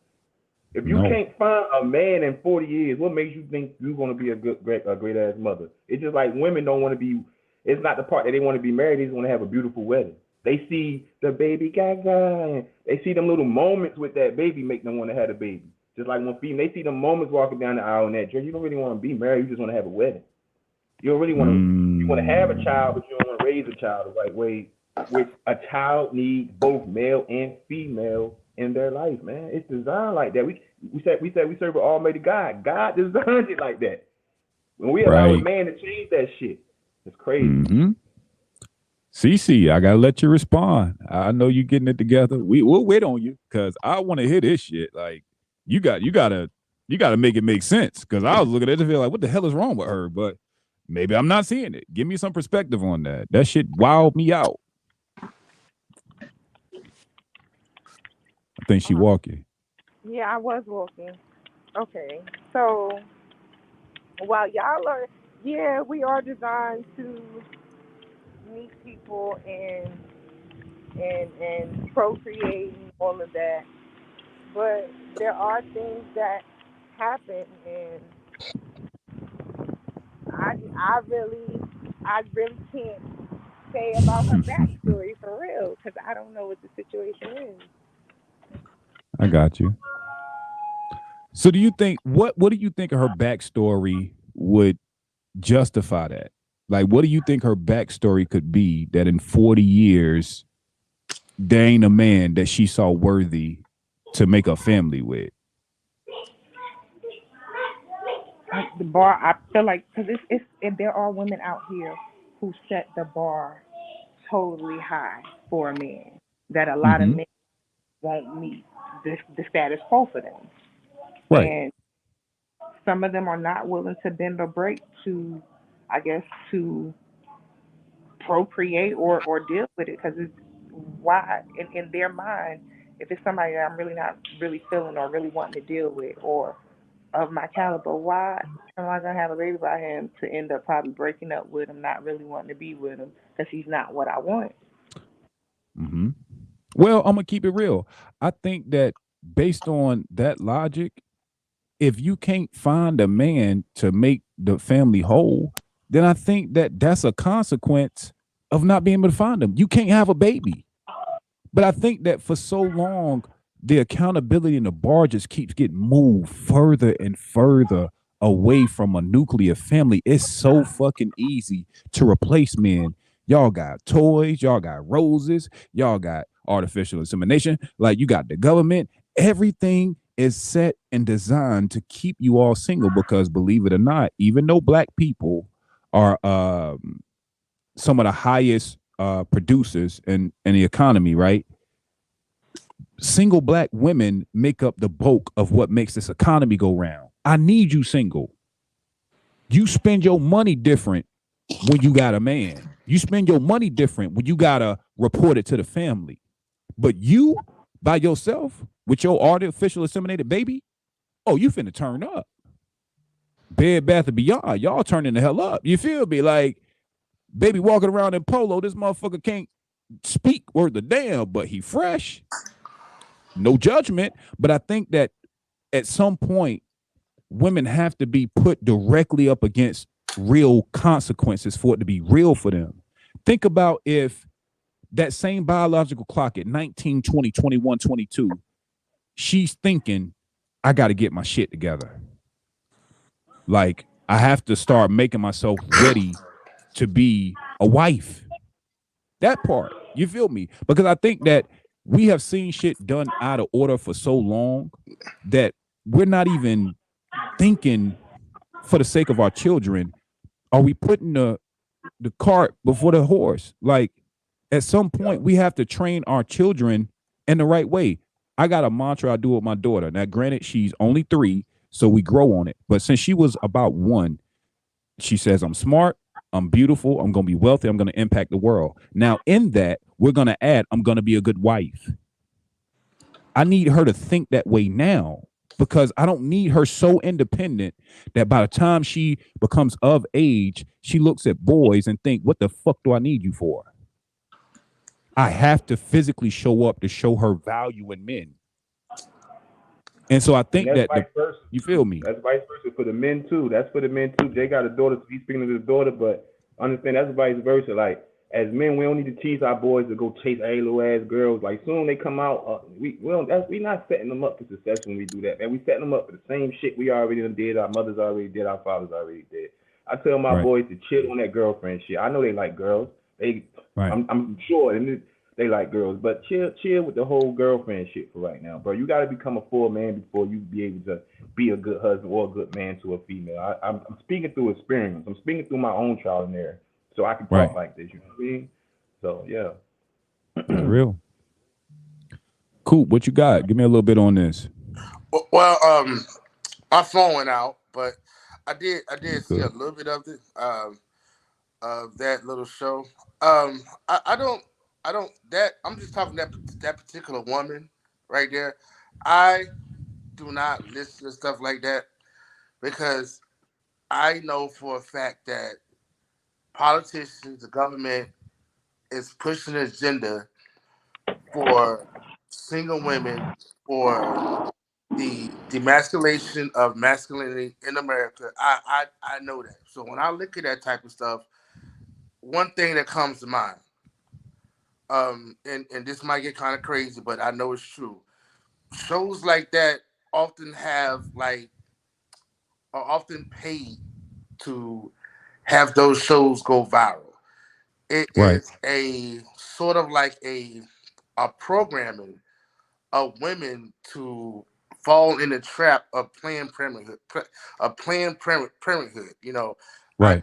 I don't listen to that stuff. You know, because I know what the agenda is right now. The agenda right now is and I this I have personal beliefs, but the agenda right here is basically the Democratic Party. And so when I see stuff like that, I know all this stuff. It's those things happen. Now, those things happen, but for those things to be pushed out to platforms at a high algorithm and a high view count is ridiculous. You know what I'm saying? Yeah. That's the problem. Is programming our women, is programming our culture. And if you notice something, that baby was very, very light skinned. So Yes. in inside of these sperm banks, there's only like even the Brett even said it when she even got pregnant with the sperm bank. That's like only 1% of black people, Black men. Yep. black men in those sperm banks. Yep. So what you're making is you're now saying that black men ain't shit. You know, I mean, this is true. This is what the media outlets are going with, right?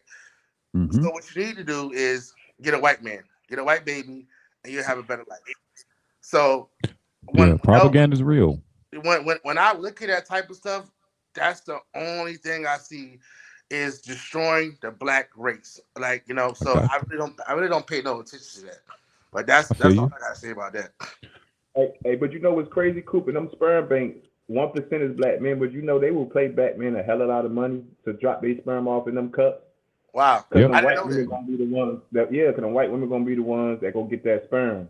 Yeah, You know what I'm saying? You know what I'm saying? So it's crazy because it's like the other races are dropping them sperm off in them banks and stuff like that, but it ain't gonna be too many.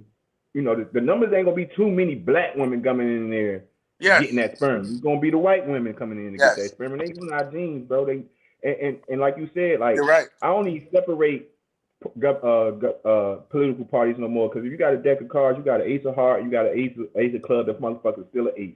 They still got the same agenda, That and that's part. we live in a capitalism country. That means everything that moves, every thought, every process, everything, they only purpose is for them to capitalize on that shit. Yeah, That yeah, part. yeah. You're exactly right. But it's just that my political views are. I understand that both political parties ain't shit, but my political views are different. It's just goals that I see. Yeah. I don't want to get off subject. I don't want to get off subject. Mm-hmm. But I tell these people all the time that during President Trump reign era, black people, black women, and black men were more united than ever. We marched. We didn't march on Washington. We marched on this whole country, and I believe that was the most beautiful thing ever. But it seems Right. like now the Democrats are dividing black people, black women, and black men, Right. and All right. I don't see no different. Is this like if the Republicans were in office, we will come together. We will say that the Republicans are racist. We will all unite. that is my view, and that's how I've seen it for years and years and years. You know what I'm saying? That's why I push that agenda, because I would rather our culture to be together, strong, united, than be divided. You know what I'm Gotcha. saying? That's the reason why I want to be on this single mother thing, because it's more than just single motherhood. It's an agenda that's been pushed to make the black race weak and extinct. You know what I'm saying? This is way beyond just how it looks and whatnot. So that's my Gotcha. view. That's my thoughts of it right there. All right. Well, we're gonna get to the next question, man. We talked about the problems. We talked about some of the whys. Let's start getting to some solutions. So these next few questions, they're going to be geared towards figuring out what the fuck do we do now, right? So the first question I got for you all: what are solutions for reconciling with the child's father? And I'll start. I'm going to look in the camera for this. Ladies, you chose him. You allowed him to enter your body. You all had unprotected sex.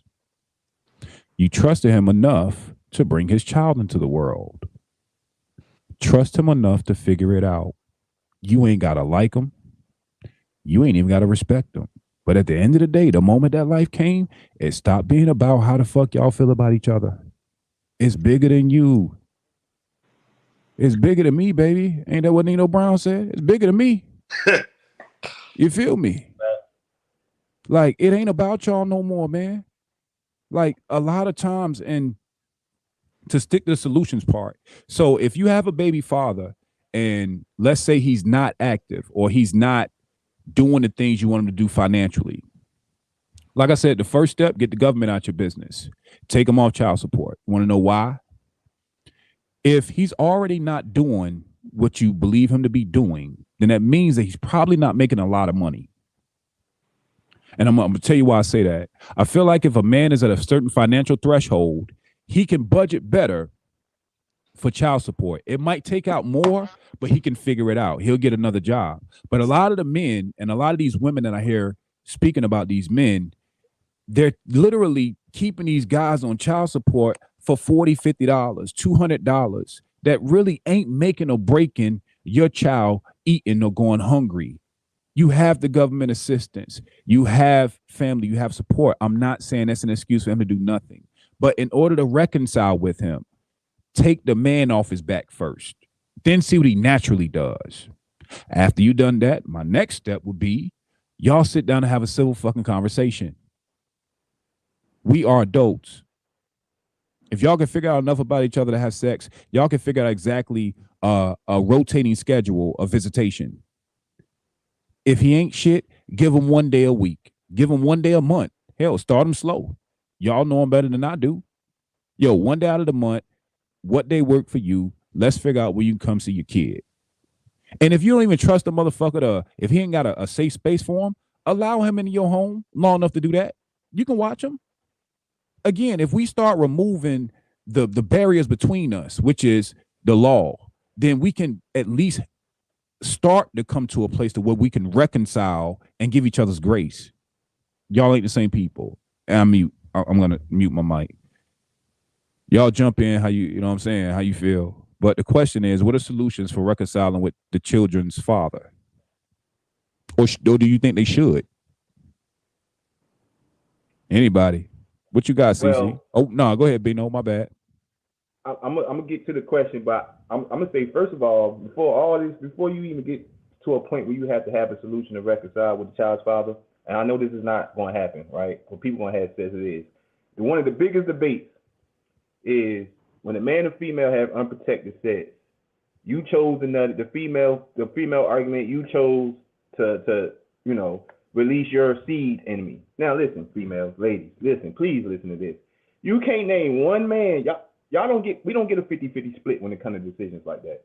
The female has the 100% decision. There's not one man walking on this earth that if you tell that man to go put on a condom, that he gonna say, oh no, I don't want the ass no more. I don't want it, I gotta use a condom. And if he do, that should be too easy for you to tell him to get the fuck on me. It should be too easy. That part. You know what I'm saying? But 9 times out of 10, that man gonna run to that corner store. Me and Jay were talking about it yesterday. He gonna run to that store. Yep. He'll drive to the next town if he got 2 hours. He'll drive 2 hours away to go get one of them damn condoms to come back to that. You know what I'm saying? So females stop doing that 50-50 decision making. It's not 50-50. It's 100% unless you getting molested or raped. Period. Right. I don't even like debating about it because you know what I'm saying. It don't make no sense to me for no other way around it. There's no other way around it. All right. Now for the solutions with the reconciling with the father. It's exactly what you said, bro. Like, we gotta like love our kid over the pain that we possibly put our females through in our relationships. Like, we gotta love. Like, okay, we understand we do some fucked up shit. We make y'all sad, hurt, mad, pissed, violate y'all, disrespect, whatever. But you gotta love yourself and love your kid enough to put that emotion to the side for a while. Because 9 times out of 10, when females put them men on child support, they put them very early in age. They put that child support on them men when they were 1 and 2 and 3 years old. Like that child got a long life ahead of them. And 9 times out of 10, when females do that, they doing it out of strictly being hurt. They don't even give the man a chance to get his shit together. Y'all knew he was at his mama house when y'all was having sex. Y'all was having sex at his mama house. Y'all was having sex in the car. He had to go get $50 rooms to go get that stuff. So what make you think he had enough to take care of that kid? Mm-hmm. That part. You know what I'm saying? Like, we gotta start using common sense, man. We letting TV and the media and music literally be our brain, and we born with our own fucking brain to use, man. It's like it's to a point. Like, no matter what I did, I always, you know what I'm saying? It's a common sense thing to me personally. Mm-hmm. But I know every common sense ain't common these days. But the only reason why it's not common because we are really getting programmed for real. We're getting programmed. That's the only reason why it's not common. God gave us all the sense we need to have when He made us, man. You know what I'm saying? But like, yeah, just put them emotions to the side for that child, so that child can be whole. So that child, if you got a little boy, so that child won't end up being like the father and having the child, you know what I'm saying, too early where he can't take care of it. Now your son going to jail for child support now. You know what I'm saying? Now your son going to jail. Now you mad at the baby? She ain't shit. That baby, your mama. Yeah. Hold on, double. Want my dad on child support? Like, you know what I'm saying? We got to think the same way all the way around the board. Right. Go ahead, Cool. I'm done. I'm a mute. You muted, Cool. Hey, Cool. You muted, brother. Hey, can you say that question one more time? I'm gonna make sure I got my answers right. Sure. What are solutions for reconciling with the child's father? First of all, we got to stop. That's a very hard question, you know, because the one answer I got is stop listening to toxic people. But how do you know it's toxic? You know, how do you know what they're saying is toxic? How do you know what they're saying is advice versus versus negative advice versus if it's hurting you or harming you? You know, you really got to look at their situation. You know, I would say, you know, start listening and taking advice from people who are doing better things with their life. But you know, a lot of times we look at people, you know, we might envy what they might do and whatnot. So I would just say, just change your environment. You know, travel. You know, start looking at your goals, what you want to do in your life, where you want to be. Set goals for yourself to be more successful. You know, once you start setting goals to be more successful yourself, then I believe that, you know, it's like a trickle effect. You know, it's like, you know, then you will see the things that you need in your life. You know, you need to be more understanding and more cooperative with your baby father or baby mother or whatnot. Um, and that's what I got. You know, that's a very hard question. I have not really gotten to that, but I know for a fact that like I said before, once I travel the world, at one point I start to see things different. I start seeing people with money and you know, the things that they got. And one thing that they did was they basically set their feelings to a side, you know, and Right. it was like therapy for me. So, you know, maybe that's another thing, therapy, you know, professional help, you know, certain things like that, you know. Gotcha. That's basically it for me on that subject. All right, we're gonna give a round of applause. What's up, Brittany? Hey, how y'all doing? Good, good, good. I got a question. How long were you in the back? I won't there long. I had just Okay. happened to open my mess and saw Coop said, "Bring my ass on." I said, "Oh shit, I forgot." That's right, cool. Okay. Yeah. I just want to make sure I had you down there chilling. I was like, damn, where she come from? So No. now a question for you. Do you want me to give you a quick rundown on the show, or you want to pick up right where we at with it? Well, I mean, it's fine. I think it was all about single mothers and things like that. So I see the question going across there about what is the solution for records. Mm-hmm. Oh, I think we losing her. Yeah, somebody keep calling me on FaceTime. I keep ignoring them. But he must seen our segment last week. He like, oh yeah, Brittany out here looking for the right one, huh? Right. That's what it is. That's shooting that shot. I wish. They keep warm.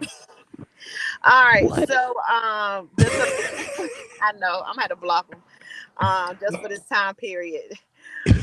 What are solutions for?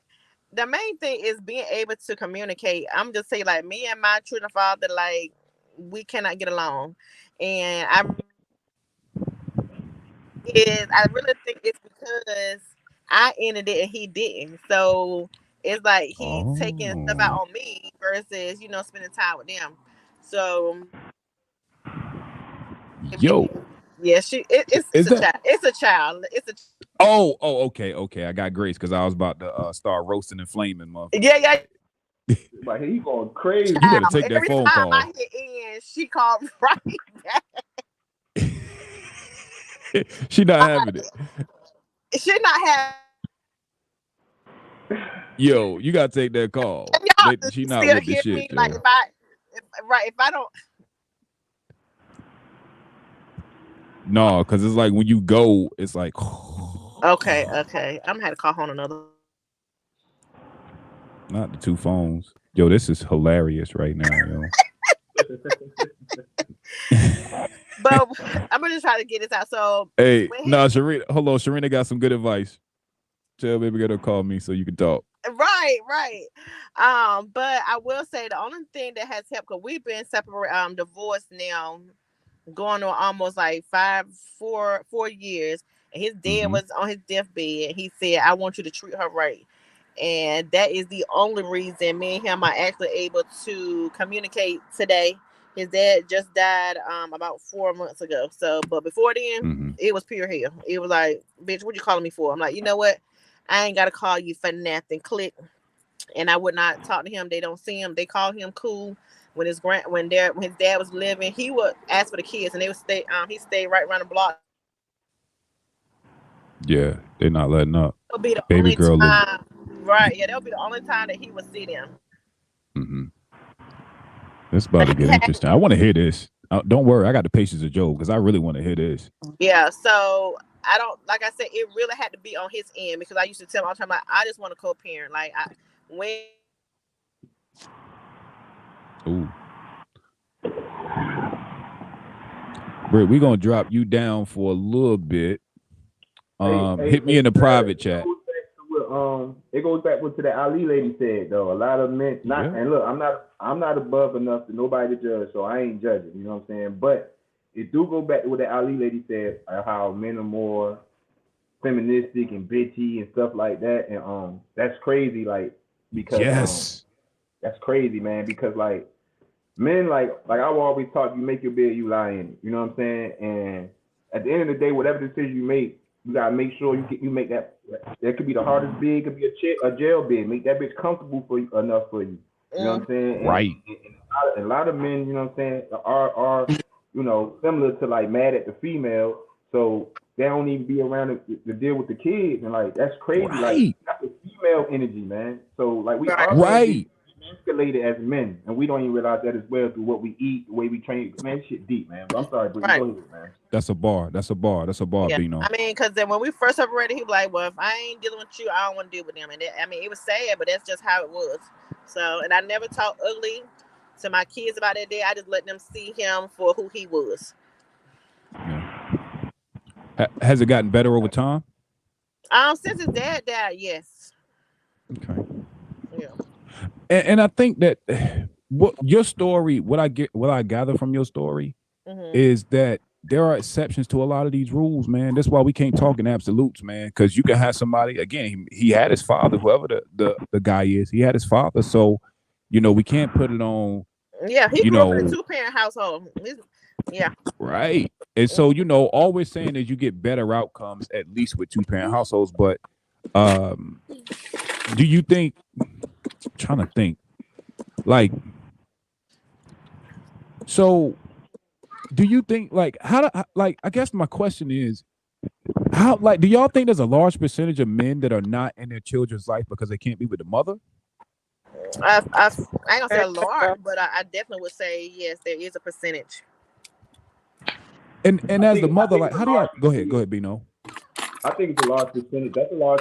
I don't even think that's a large percentage like that personally. I'm gonna have to push back on that percentage. Like, I don't think that's a large percentage. I think the large percentage is it's hard for the men to be the father because, like, we think money is very, very important. We know that we need money in America, but it's so many other things besides money that. Man, listen. Back in the day, you could have the brokest farmer in the world. When he came home, them kids still loved him. Right. They was, you know what I'm saying? Like, he still taught them valuable lessons of life. That even though he was a farmer, that kid ended up maybe owning a few farms. You know what I'm saying? So, like, money shouldn't be the main source of parenting, first of all. Right. It's a necessity to live, but it shouldn't be the main source of parenting, though. Right. Bino, but to the question, do you think that there are men out here that are doing that, to where I can't be with you, meaning the mama, like, we broke up, you don't want me no more, and so because you don't want me, fuck them kids? You think, like, I mean, I'm not gonna say a large percentage. Yeah, I'm not gonna say a large. It's a large percentage. Okay. Right, a small percentage. I mean, I don't know what I missed, but you got a lot of single mothers that are single mothers because they chose to have that baby when the man told them to get rid of it. So you that's your baby. You know what I'm saying? Now granted, I told y'all on yesterday, day before yesterday, like, y'all hold all the power in deciding if she get pregnant, so y'all need to wrap it up. But the woman hold all the power if she gonna keep it or not. So yeah, you can pay all the money you want for the abortion and all this stuff, give it to her, and she gonna put it in her pocket if that's what she want to do.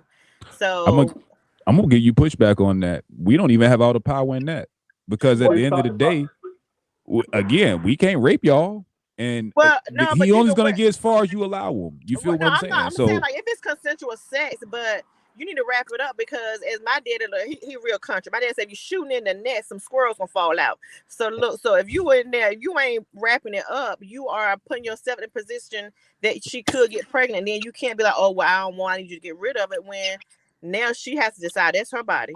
But granted, even if she say, yes, I want it, you don't, the law is still gonna make you, force you to pay or do whatever if she decides to go the child support route or whatnot. So that's what I'm saying. As men, y'all should keep that in consideration when you're having sex with women. Don't go off for nobody saying, I want birth control. You still need to wrap it up, because again, at the end of the day, if you don't want children or whatever, maybe you don't want none by her or whatnot, you need to take care of your end. Don't put the sole responsibility on her when it comes to that.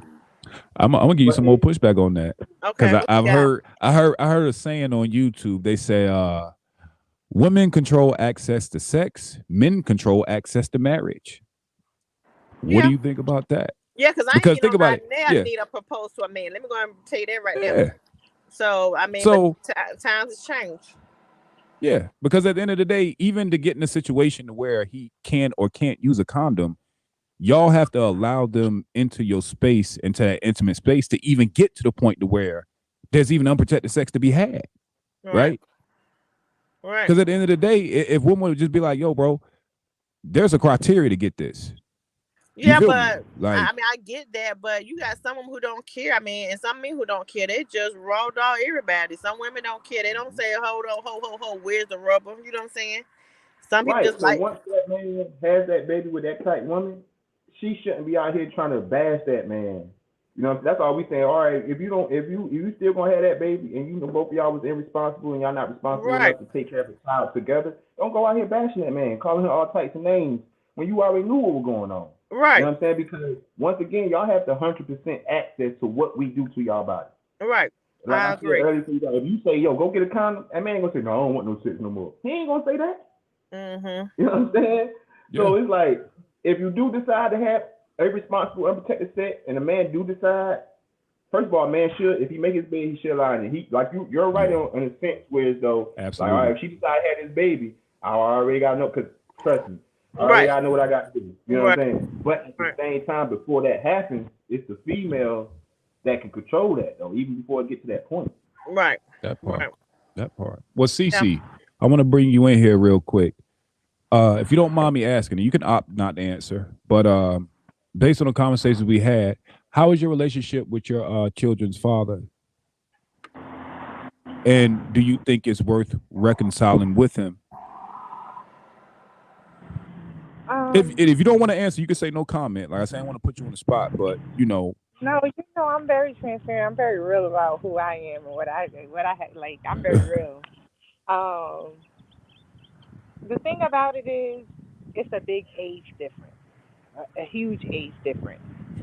So a question was asked: Do I think I was a part of the problem? I think I was 95% of the reason why things happen, because. And when you say age gap, is he older? I'm just trying to make sure I had the whole thing in my head. You said it was an age gap. Is he older? No, he's younger. Younger. Okay. Mm-hmm.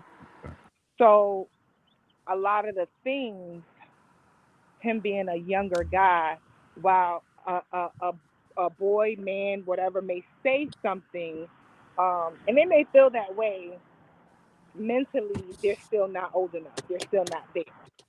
So I take a lot of the blame for that. But him as a person, you got to first let that hurt go. When you can let that hurt go, a lot of stuff won't affect you. But it's dependent on the lifestyle. So even when the hurt was gone, and I really want you to step up and be a father, I'm also cautious about the safety of my children.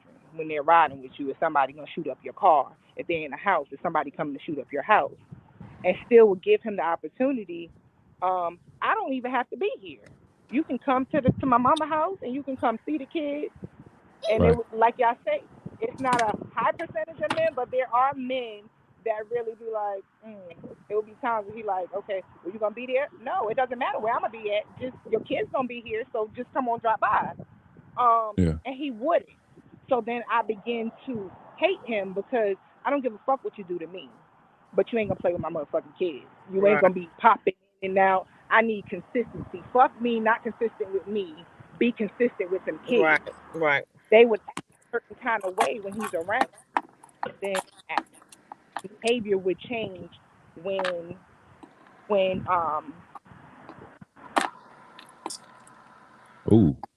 she must got some FaceTime calls. I can tell that him being around affected them a lot. So what you're not gonna do, either you're gonna be here all the time, come see him every day, take him out, do something with them around, and we got a yard. They have. Mine's starting to y'all do the same popular. thing. Just honestly, and now he's locked up and he's doing a large bid. So I have to let him be as much of a father as he can behind those walls. So I have to let them know. I never speak. I always speak, no matter what the situation is. I speak, no matter what he did to me. I speak positive because I don't whatever they may feel about him. I want them to learn it on their own. I don't want it to be, because mommy said dad was a bad person. So I speak very positive of him.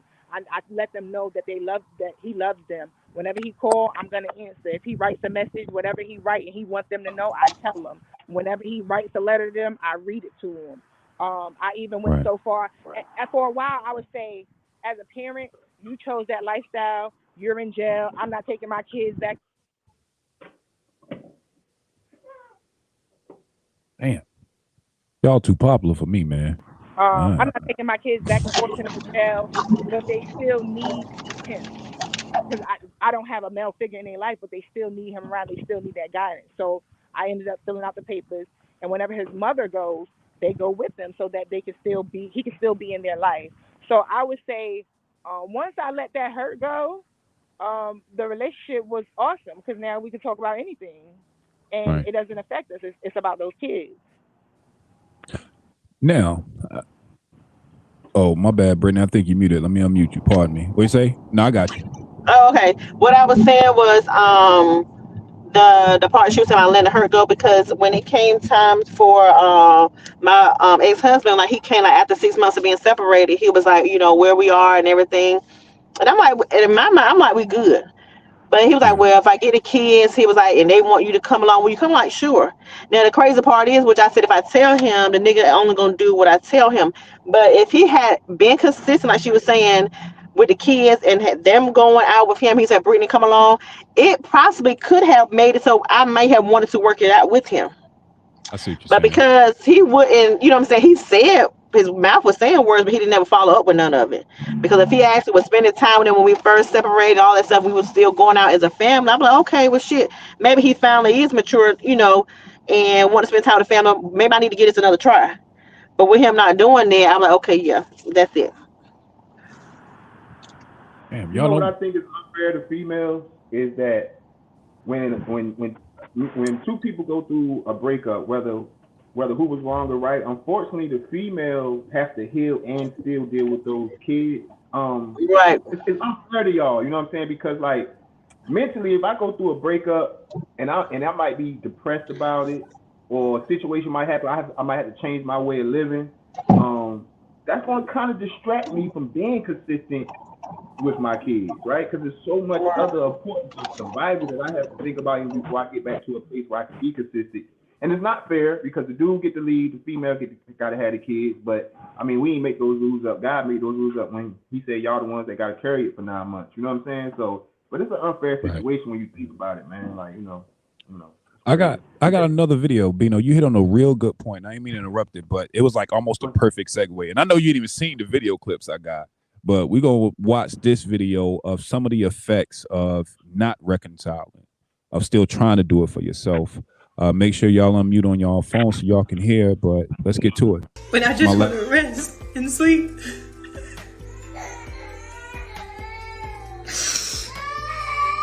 But I have to keep this mask on for my babies because they can't see me right now.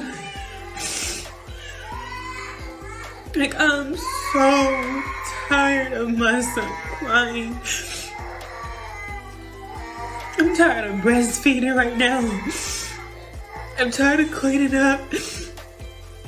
I'm tired. I didn't want to be a single mom.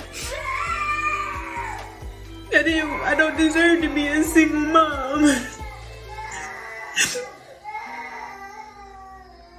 My babies deserve to have their dads, but their dads ain't shit. So yeah, I took on the role. I took on what I had to take on. I had to be that for my kids. All right. What are y'all thoughts? It's kind of a free for all. You know what I'm saying? Like, Well, she tore my nerves up just right in, Jesus. can you But relate? Have you had days like that? Brittany? yeah, because like I said, he wasn't even, and I can't even say a single parent because she stopped following shit. Like I said, their dad was in the house, and like I was still changing all the Pampers, still doing, and I breastfed. I was up every night, you know what I'm saying? So I was feeding and and pumping. So I was up 4 hours around the clock at night and still had to go and work, you know what I'm saying? So it was like I need some help, and even though I got somebody right here beside me, he won't even like rolling over sleeping good. So it ain't just got to be technically a single mother there. It's just sometimes the person you may have laying beside you ain't hitting on nothing. But I do feel her pain when it comes to that. I feel it. Anybody else want to chime in? Let's get to it. Let's talk about it. I got a question, right? She's crying about. I hear a baby in the background. First of all, so she has young children. Yeah. I'm pretty sure she's going through one of the moments that I keep thinking. Yeah, there you go. So she might be going through one of those moments. So it could be as simple as that. But say for instance, she had a man that worked, whoever, I don't know, 80 hours a week. He get all work, he come home, he want to do is eat and get some rest and get ready for the next work. Wouldn't she be still dealing with the things she complained about, changing the diapers, cleaning up? Right. Would she still feel that sense of that stress that she's feeling? I wonder, you know what I'm saying? Because it's like, All right, so that man, if you stay at home, like a lot of women say they'll be a stay-at-home mom, right? They ain't gotta worry about, going to get that money and grind, and they'll do it. But you was dealing with exactly that if that man did that. That man worked 80, 100 hours a week to try to make sure financially you are stable. You still dealing with the same stuff, mother. Yeah, but I mean, you still right, but you still need a mental break. You still need a mental break. So it would be nice if she couldn't call her dad. Maybe she call a mom or sister or friend. It can kind of just give her a mental break, let her walk around the block, take it, you know what I'm saying, and come back because it is a lot. And then I don't know what the baby crying for. Like I don't know if you probably feed him, it don't work, change his pamper, birth, like and that just constant cry. Like damn, like what else can I do? And that's why a lot of people snap and do things like that. So like I said, she really need a mental break. And unfortunately, sound like the fathers aren't there to help her with that. That's what I'm saying. But what in a situation where the father is, say he come home and all he do is eat and go to sleep and go to work. There's a lot of families like that, especially back in the day. You know what I'm saying? Then, right. I mean, but it was a village. I mean, because my mother, she had her mother. You know what I'm saying? So, it's like I said, if she couldn't count on him, maybe another relative or somebody could help assist in that aspect. I'm gonna keep it real. I think that as an opposed to showing our children the negative images that we're seeing, I think that we need to show more of that. Like, I think a lot of why we are the way we are is because no one is really giving us the full fucking story. Y'all don't see what the back end look like. It's all cute for the producer earlier to inseminate until you experience postpartum and you can't even pass the kid off to anything masculine. You feel me? Right. And I'm not by any means saying that, she, first off, let me say, I don't like the word deserve. I think that deserve speaks to entitlement, and I don't think you're entitled to anything. I think you get what you negotiate. Life is choices with consequences. So I don't like the word deserve, right? Because somebody can look at your situation and be like, yo, you do deserve that. You picked that ain't shit nigga. You said he want shit on the live. So you deserve to have a crying baby and for you to be on social media crying. Exactly. So I don't like the word deserve, so let's remove that from I agree. You right. already knew you had 5 kids, won't take care of none of them. So what made you think your baby gonna be any different? Or make you any special? Different? So that part. And I didn't mean to pivot us away from the conversation because I do want to still stay on the solution shit. Like I said, another solution I had. What do y'all think about this, yo? What do y'all think about? And this is gonna sound very extreme, so bear with me. And I don't even know if this shit is possible, but this is an idea, right? For all the single women or all the mothers that are saying, I got the government. What about if you and your baby father came up with a contract? Y'all got it notarized. And in this contract, it stated, you're going to see the kids X amount of days. Y'all come up with an amount that y'all agree with. After you take them off child support, you come up with an amount that works for both of y'all. He makes his payments. He sees the child. He has X amount of days or X amount of time to, make good before it's like, okay, what, you know what I'm saying? Like, where we at with it, what we gonna do, right? But on the back end of it, when y'all agree to these terms, if he breaks them, then there should be a monetary fee. But at least it gives him enough and a chance to actually figure it out and for y'all to be civil outside of the fucking government. Because if that man is locked up, he's not gonna be able to see his kid like you want him to. He's not gonna be able to financially do shit. And clearly, if he's already going to jail, then that means that he isn't financially fit to pay whatever the court is charging from him. And I get it. These dudes ain't shit. I understand that part. Y'all can't get along. I understand that shit. But another black man in jail ain't the answer. right. It can't be. There has to be something different. Even if that means y'all come up with a contract, y'all get it notarized, y'all come up with the terms together. Get a mediator. But take the government the fuck out your business. That's another solution I want to put on the table. Get the government out your business first. That way, y'all can give each other's grace. Because I feel like who y'all were when y'all had that baby ain't necessarily who you're gonna be. Yeah, you might hate his fucking guts now. He might be a fuck up now. Yeah, he might still love you, but he'll get past you. You feel me? Y'all will move past each other. Y'all grow. Come back to the table with good intentions to negotiate correctly. That's it. Co-parenting is not hard. But it does take, like y'all said, the man and the woman realizing that I'm not doing this for the other person. This ain't about getting back in your good graces. This is about the children. It has to be about the children. Right. I mean, because I don't see what a father want to see the kids. No, you ain't gonna see them. I'm like, well, keep that same energy next week when you trying to go somewhere. Like, no, don't worry about it. You know what I'm saying? Like, you can't be tit for tat. You know what I'm saying? Like, the man want to see this child, come, let him come get him. You mad because he, you know what I'm saying, didn't want to do whatever. Okay, well, fine, then I'm gonna keep the child from, like, don't do that, because in the long run, you hurting the child, especially when he gets old enough to know what's going on. So yeah, I don't appreciate women that do that. To me, especially the good ones, that's out here that's trying to see their children and do right. I always heard people say that the good baby mama got the jacked up baby daddies and the good baby daddies got the fucked up baby mama. So I'm like, you know what, maybe it is about halfway true.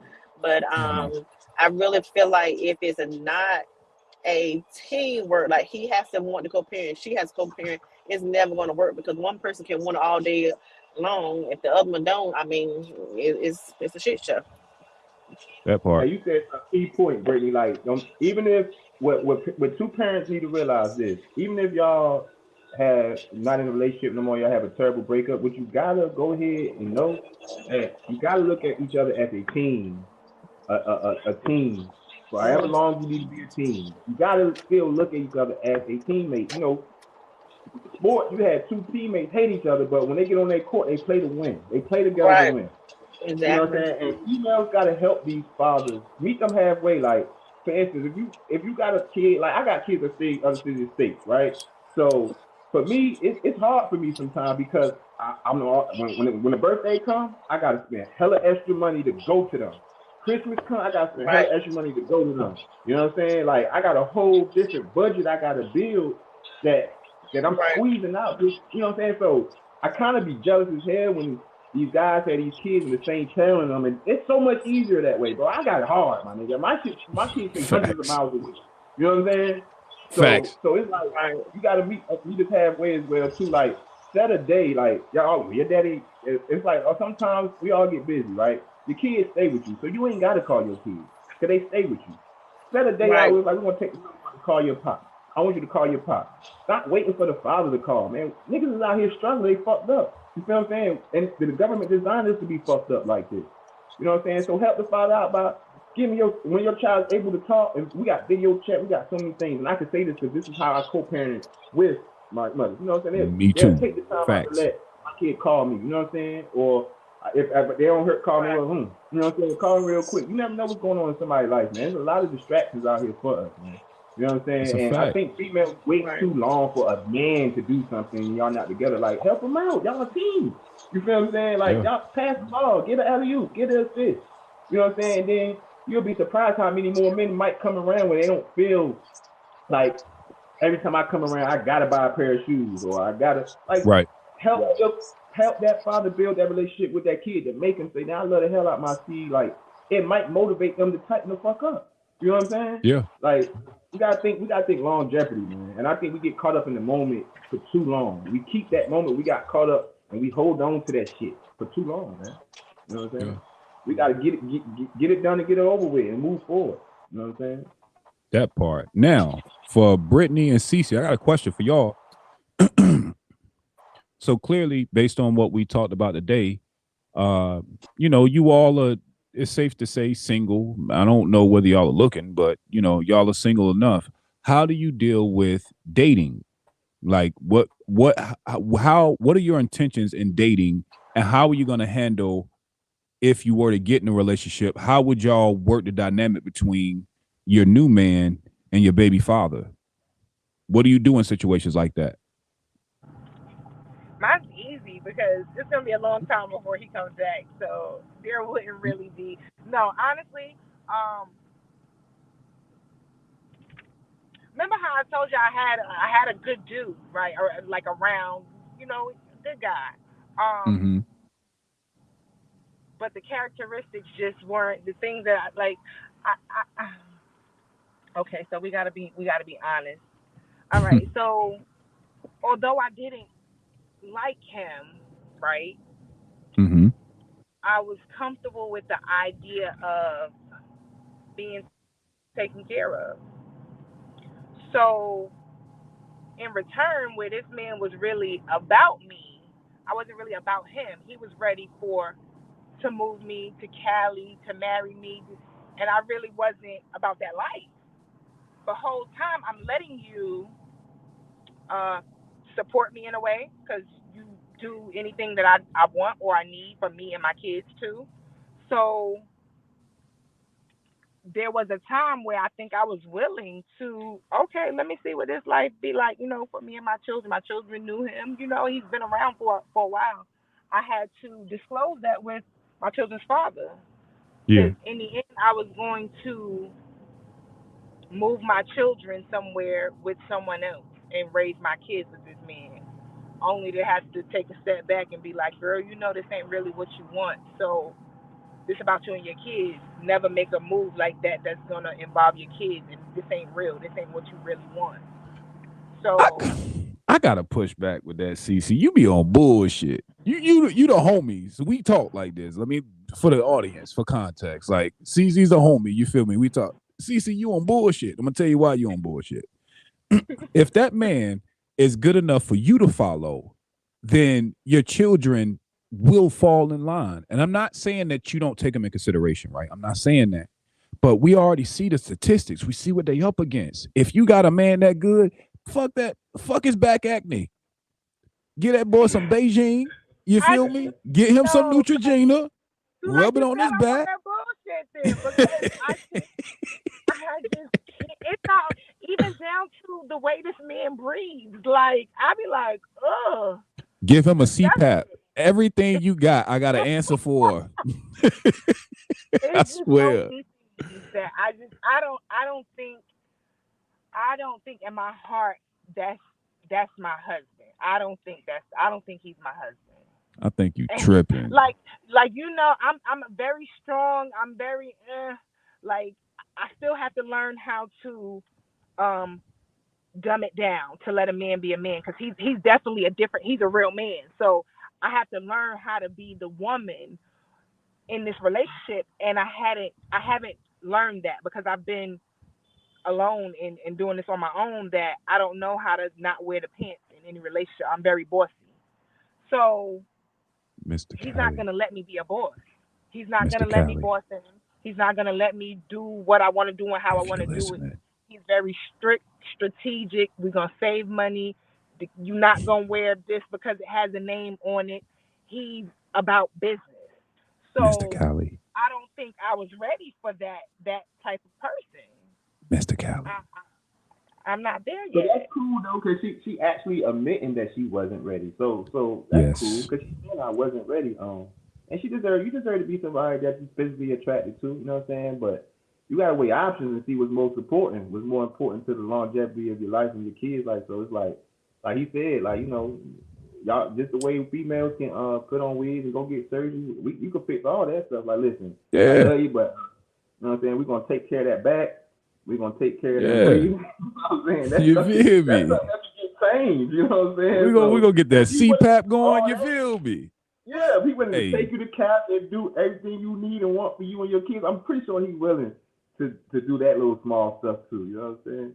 So, no, for real, CC. I'm pulling for Mr. Cali. You got me fucked up. Hey, bro. Yeah, Mr. Cali, man, go get some stuff for your back and a seat. Yeah, bro. Good. We got you. We got you, G. We got you, G's. If you watching this live, man, she's spilling the tea, big dog. She ain't said your name, so you good. Just get the back acne. It's like it'll, you know what I'm saying? You gotta kind of do this, right? Or shit, she could pop the pimples, bro. Like, you here. You got it, bro. That's definitely not happening. Shitting me? We got too many shows. We're gonna figure this out. But you know, let's say you got with a woman and she got kids. Like, how would you set up the powwow? How would you work the dynamics? Hey, you know what's crazy though? I only want women that got kids at this point in my life. I don't even want. I respect it. I respect it. Baby mamas, I'm all with it. Great stepdad, you know what I'm saying? But yeah, at this point, I want that, man. Like, you know what I'm saying? And but at the same time, like, I don't want to come into a situation like. Hopefully, I don't want to be in a situation where the child's mother and the father it doesn't have like a cordial co-parenting type thing. I ain't because like listen, I know how men egos is, man. We ain't got time to be going back and forth with you got these dudes. You know what I'm saying? Like it got to be a settled situation with you and with the female and the child's father. You know what I'm saying? Settled, moved on. All emotions are gone. It's just a cordial co-parenting situation because that's what I honestly want for my kids' mothers. You know what I'm saying? Like if they meet a good dude.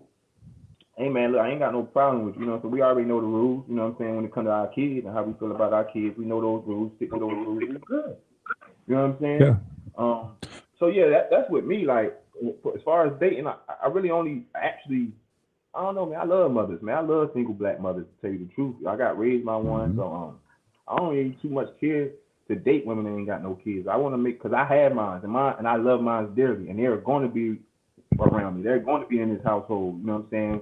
Summers, holidays, they might get old, they might stay for good. Who knows? You know what I'm saying? So I need a woman that has that motherly love for kids. You know what I'm saying? First of all, because mine's gonna come first and foremost before I don't give a damn if it's the baddest motherfucker walking. Mine, they gonna come first. If you don't treat them good, if they ain't happy with you, shorty, you know what I'm saying? I'm good. I don't got we don't got toys and stuff, but we got Pornhub and all that other crazy stuff. So I'm chilling. I'm good. But yeah, that's me, man. I gotta have. At this point, because I know I can't be saying I don't want no female, ain't got no kids. Nah, I want you to have kids. I want you to go through that experience of being a mother and things of that such, you know. Guys, that part. I got a What's question. up? I got a question. So, there's females out there that like I noticed that every relationship they get in, them kids is calling that man dad. How do y'all feel when you're dating a woman that allows it? No. For me, no. For me, no. Yeah. I have dated females and I wouldn't even let them talk bad about their child's fathers, no matter how fucked up of a person that was. I wouldn't even allow that to happen. That really fucks the kids, man. You know what I'm saying? At the end of the day, that's part of their blood. So for one, I don't want them calling me dad. They can recognize me as a stepdad. I don't want them to call my name. You know what I'm saying? Because you have a father. You know what I'm saying? And I don't never want to overtake. Because you never know when a man's life might change just like a woman. It could change for the better overnight. And I'm never gonna be that dude to get in the way of that. You know what I'm saying? That part. So that's for me. I think I totally agree with you, Bino. I feel like on some real shit, like there has to still be boundaries. Like no matter how much you respect me as your father, I didn't give birth to you. That don't mean that I'm not going to take care of you. I'm not going to mentor you if I'm with your mother, right? But it has to be clear boundaries. Now, if they feel comfortable, I'm talking about 10, 20 years down the line, we've gotten that rapport, we comfortable, that's something different, right? But I'm going to always give grace to the first man you laid down to, because that's unfair to him. If he's still alive, what's to say that in 5 years from now he's all the way together. Now he's whole. So I want him to be able to come back in a safe enough space to where we haven't created that boundary between the natural father and their child. Because think about it. Let's say 5 years we dating, her kid calling me daddy. Her daddy get his shit together. He coming back correct. You feel me? He's respectful, like, yo, what's up? Like, now we have to program the kid a different type of way so that they now understand that, hey, I know you call me daddy, but that's your real father. And I think that always giving grace for the man to get his shit back together. Because again, if I'm with you, right, and you picked me and I picked you and you picked him, then there's some type of alignment there somewhere, in my opinion, right? If you pick me, you can't be a completely shitty judge of character. I'm not saying that your baby daddy was the best, but I am saying that there will be similarities. So for that, I got to always give him a level of grace and respect, because it's never smoke with him, ever. It can't be. You feel me? And so just because, like you said, I would gauge how I move based. If I were to get with a single mother, like, I would have to check the temperature to do before we do anything. Like, I got to meet this dude, talk to this dude. I got to see what type of time he on, because I have to now play the risk game, the risk reward game. You know what I'm saying? Like, is this motherfucker possessive? Is he crazy? You feel me? Right. Like, what type of time he on? Now, granted, if we've already locked in before we could get that powwow going, you got to kind of go for what you know. But I do think that it is important I have to see him. I got to look him in his face. You gotta look me in mind. We gotta figure out what the hell's going on here. But in the same respect, I'm gonna keep it real. I would even push back on my old lady to let her see him more. Yep. You feel me? I'm gonna be the one like, yo, let bruh see them kids, man. Yep. I'll take you out on a date. You feel me? Like let's me and you go out, but you know what I'm saying, as opposed to us paying for a babysitter. You feel me?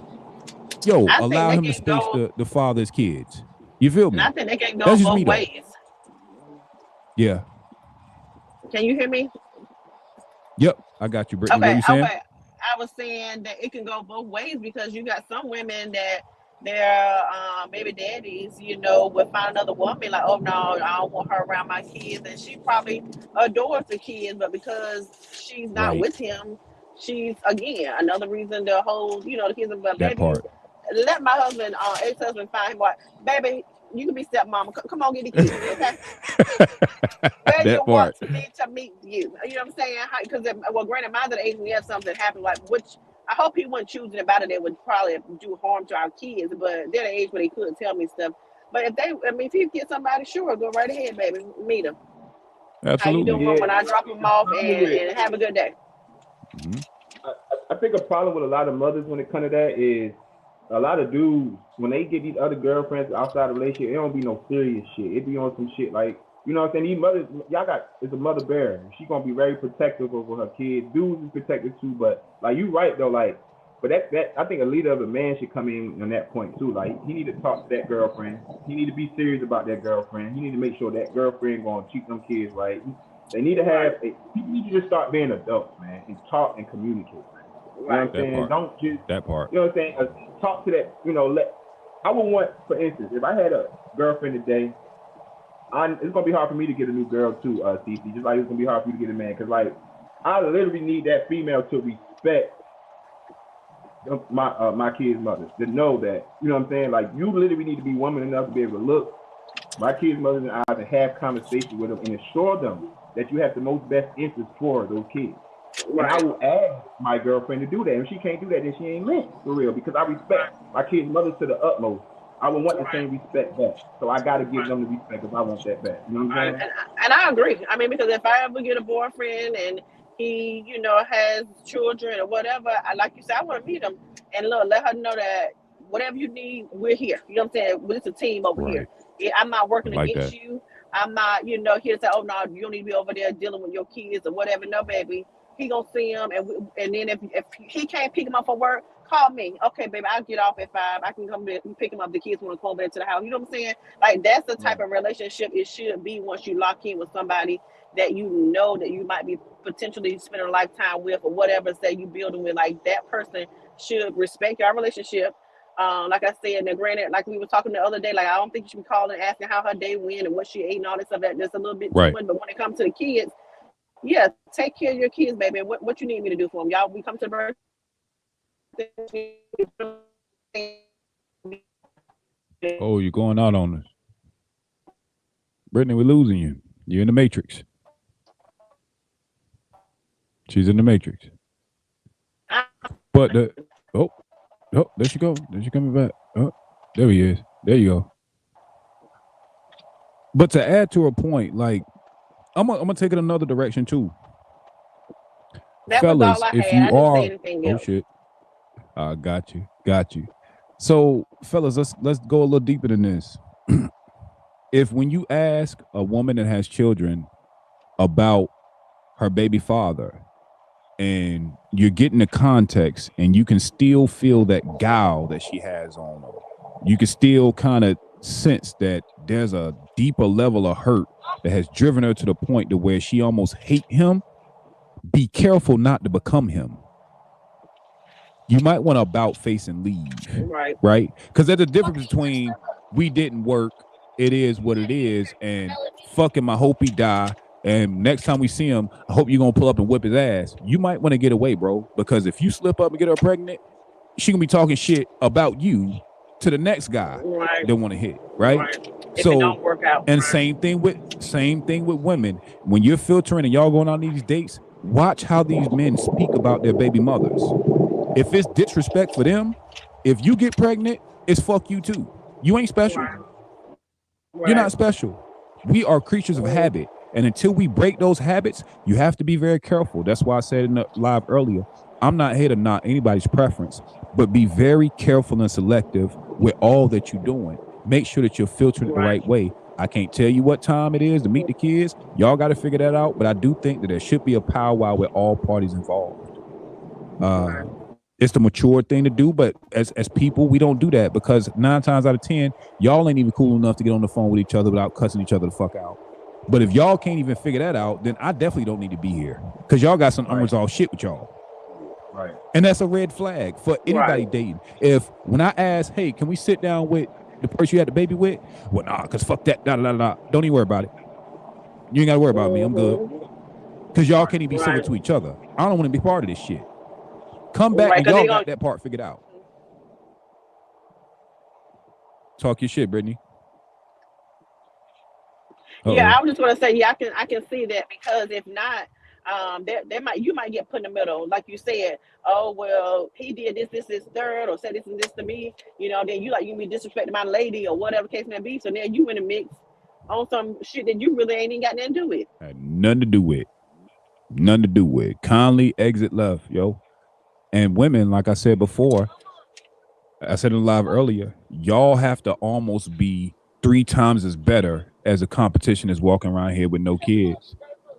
You feel me? Right. Like y'all got to find yourselves even more. You feel me? Like you got to figure out how to raise your kids and show up into the world so feminine that a dude's like, damn, your baby daddy fucked up. I'm finna put a ring on it.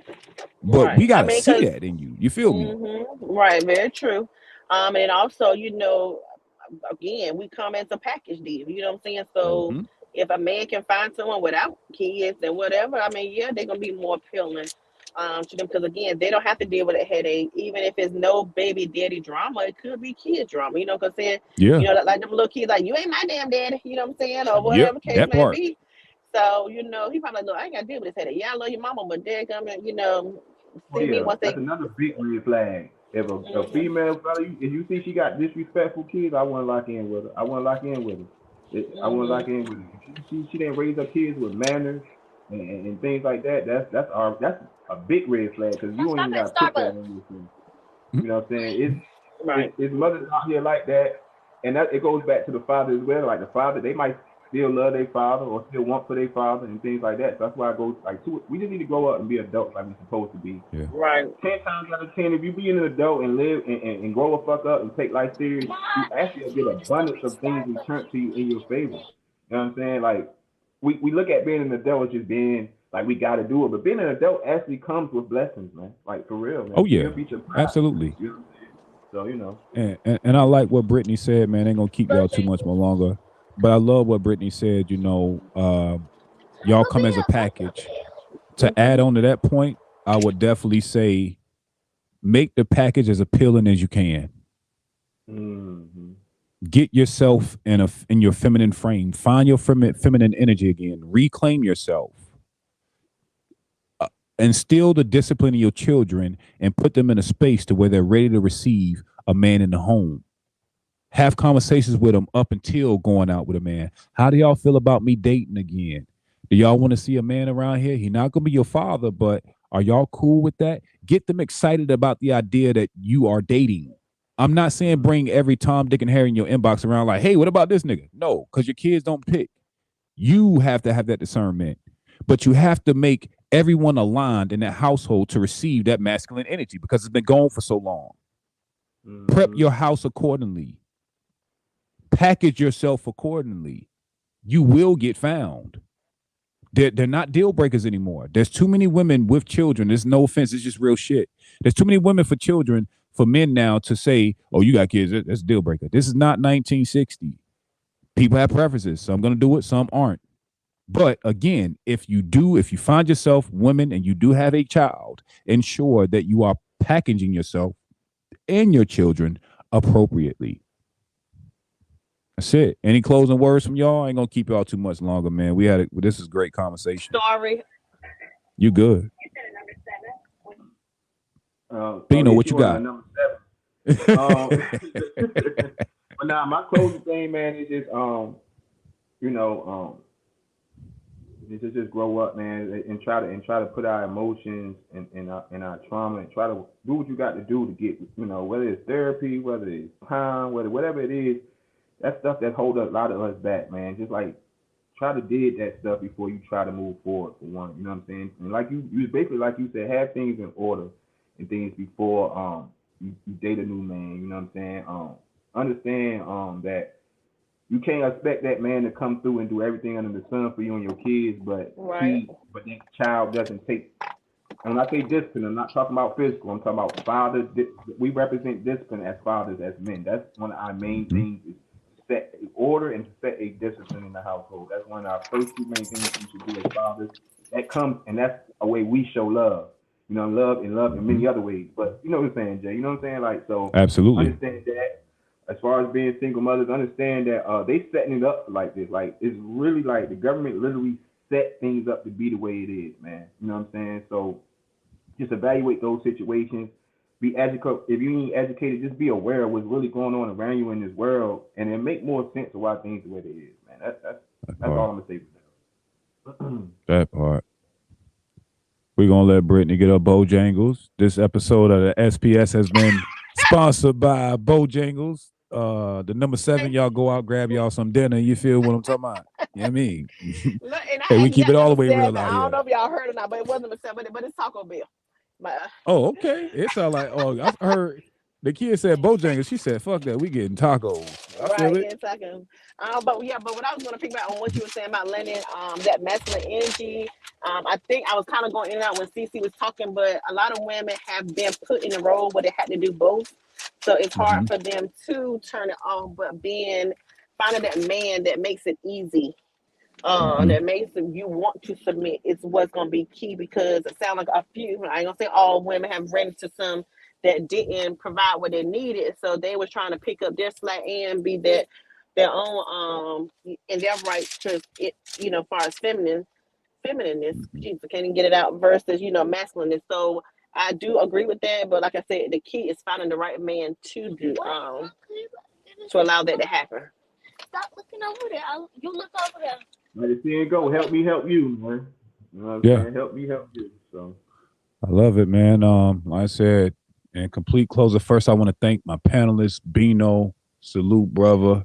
Brittany, you already know the vibes, man. Shireen in the chat, we love your input. Coop, like I said, we appreciate your input, man. Cece, you know what I mean? Y'all keep it real. We're going to keep rocking out, man. Y'all keep shooting us topics. We're going to keep tackling them, man. Like I said, don't be shy in the chat. We all know each other. We from the same place. We don't bite, I promise. You feel me? We ain't going to finna turn up on y'all, but hopefully y'all got something from these lives, man. We're going to keep doing. Consistency is key, right? We're going to keep showing up. We're going to keep having these hard conversations. At any point, if y'all want to talk about past subjects, feel free to jump on the panel. None of us have any problem standing on our opinions, or we love to push back. You feel me? Like, we're all reasonable people. We all adults. But moving forward, again, prep yourself. I'll say this. You might have created your shit show, but your children have front row seats. Clean your act up. There are people watching. Your children are watching you more than they're listening to you. Be the better example. You don't have to have gotten it right back then. Start tomorrow morning. After you turn this live off, you're like, damn, I feel it. You can start now. You ain't got to wait.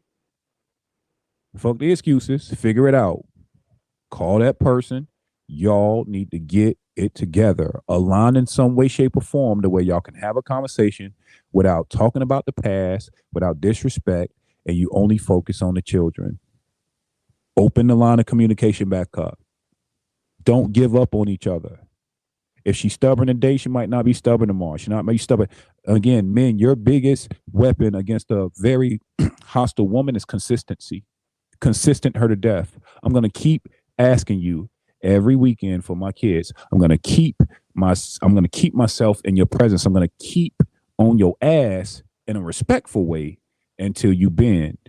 Women, when you have an inconsistent man, the moment he tries to step up, like Bino said earlier, Run as much as you can to support him, because you don't know what the fuck he's getting through, and most men ain't gonna tell you what it is, especially if y'all ain't together no more. So when he has a effort, don't have resentment in your heart for him. Open up the space for him and his children to figure it out. You're not gonna have to tell your children about how inconsistent he is. They're gonna be on his ass when he see him, because guess what? Before he leave, it's gonna be, Daddy, when you coming back? They're gonna set the next date for you. Don't worry about it. If he ain't shit like you claim, let your children have a healthy enough space to come to that conclusion themselves. And even then you give him grace. Because if he ain't shit, what does it mean if you let him between your legs? Ooh. Uh-oh. Yeah, that hurt. Shit. That's the way to put some cayenne pepper on some shit right there. You know what I'm You saying? feel me? Spice it up. If she ain't shit, what did you just put your penis in? If she ain't shit, what you just put your penis in? Oh no, you trying to make this thing going a whole nother hour. I thought you said you were trying to wrap it up. So you My bad. My phone about to die. My bad, y'all. I ain't wanna take him to church.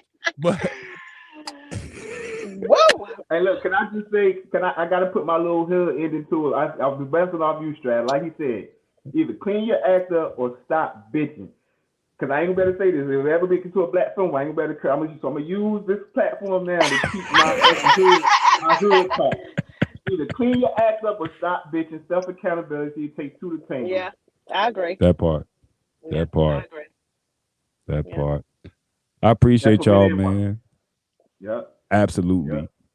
Yep. Well, I'm gonna drop it down. I'm gonna end us with some music. I think the beginning song I chose this time was Mama's Flowers. I think I made that song like 5 years ago, but it worked for now. I'll do better next time, y'all. Oh no, you good. We always appreciate your input. Well, we had to get up. I'm gonna get on Coop, boy. Cooper go. You know what I'm saying? Cooper let it go. But I love him. He's articulate as hell. Yeah. All right, man. Y'all take it easy. Much love to Coop. All right, man. Bless. Peace. Again, man, I appreciate y'all for showing up. Great dialogue, man. Hope y'all got something from it. All these panel members are open. You know, feel free to slide in the inboxes and get feedback from them. Y'all are kind of getting to know the panelists. You know what I'm saying? Like, we're going to have more people rotating in and on as y'all get comfortable. But feel free to reach out, man. Help might be right around the corner, right? So I'm going to close us out, man. Again, I appreciate y'all. Stay tuned for next time, man. SPS, we signing off.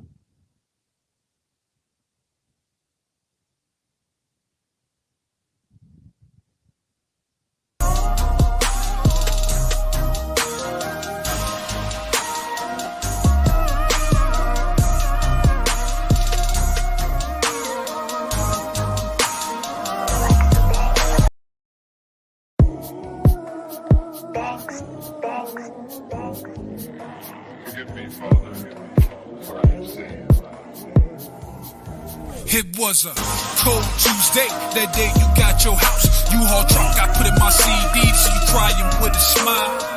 The song I played, down memory lane, you got one song rapping, while the other one sing. From that fateful day I pray, heaven help me to do things differently, so we'll never be the same. Thanksgiving gave us hell, but together we spent that entire holiday.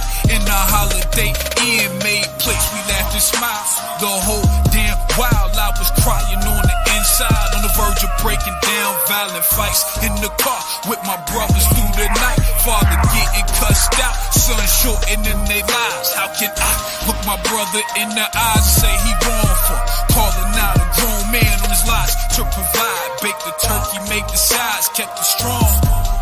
Watch with pride that she turned them hotel walls into our home. But I love you, think the world of you.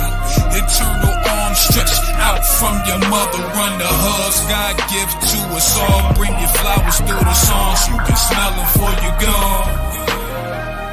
But I love you, I think the world of you. Eternal arms stretched out from your mother, run the hugs God give to us all. Bring you flowers through the songs, you can smell them before you gone. My rock is Gibraltar, won't ever let me falter. I go to the altar with thoughts of things I oughta do to make me a better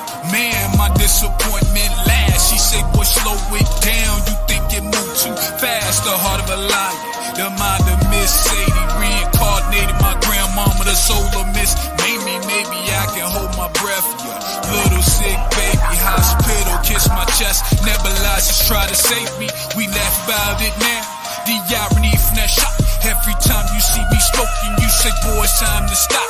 Moonwalk across the stage, wolf pack, college ways, studying nights, no lights with cold water, praying for better days. Now we out, catching tour flights. I show it that we stay 10 toes down. He take your advice, never changed, never told me stop rapping, just cut down when I curse. But she gon' cuss me out for keeping it true throughout the verse. But I love you, think the world of you. Eternal arms stretched out from your mother. Run the hugs God give to us all. Bring your flowers through the songs. You can smell them before you go. But I love you, I think the world of you. Eternal arms stretched out from your mother. Run the hugs God give to us all. Bring you flowers through the songs. You can smell them before you go.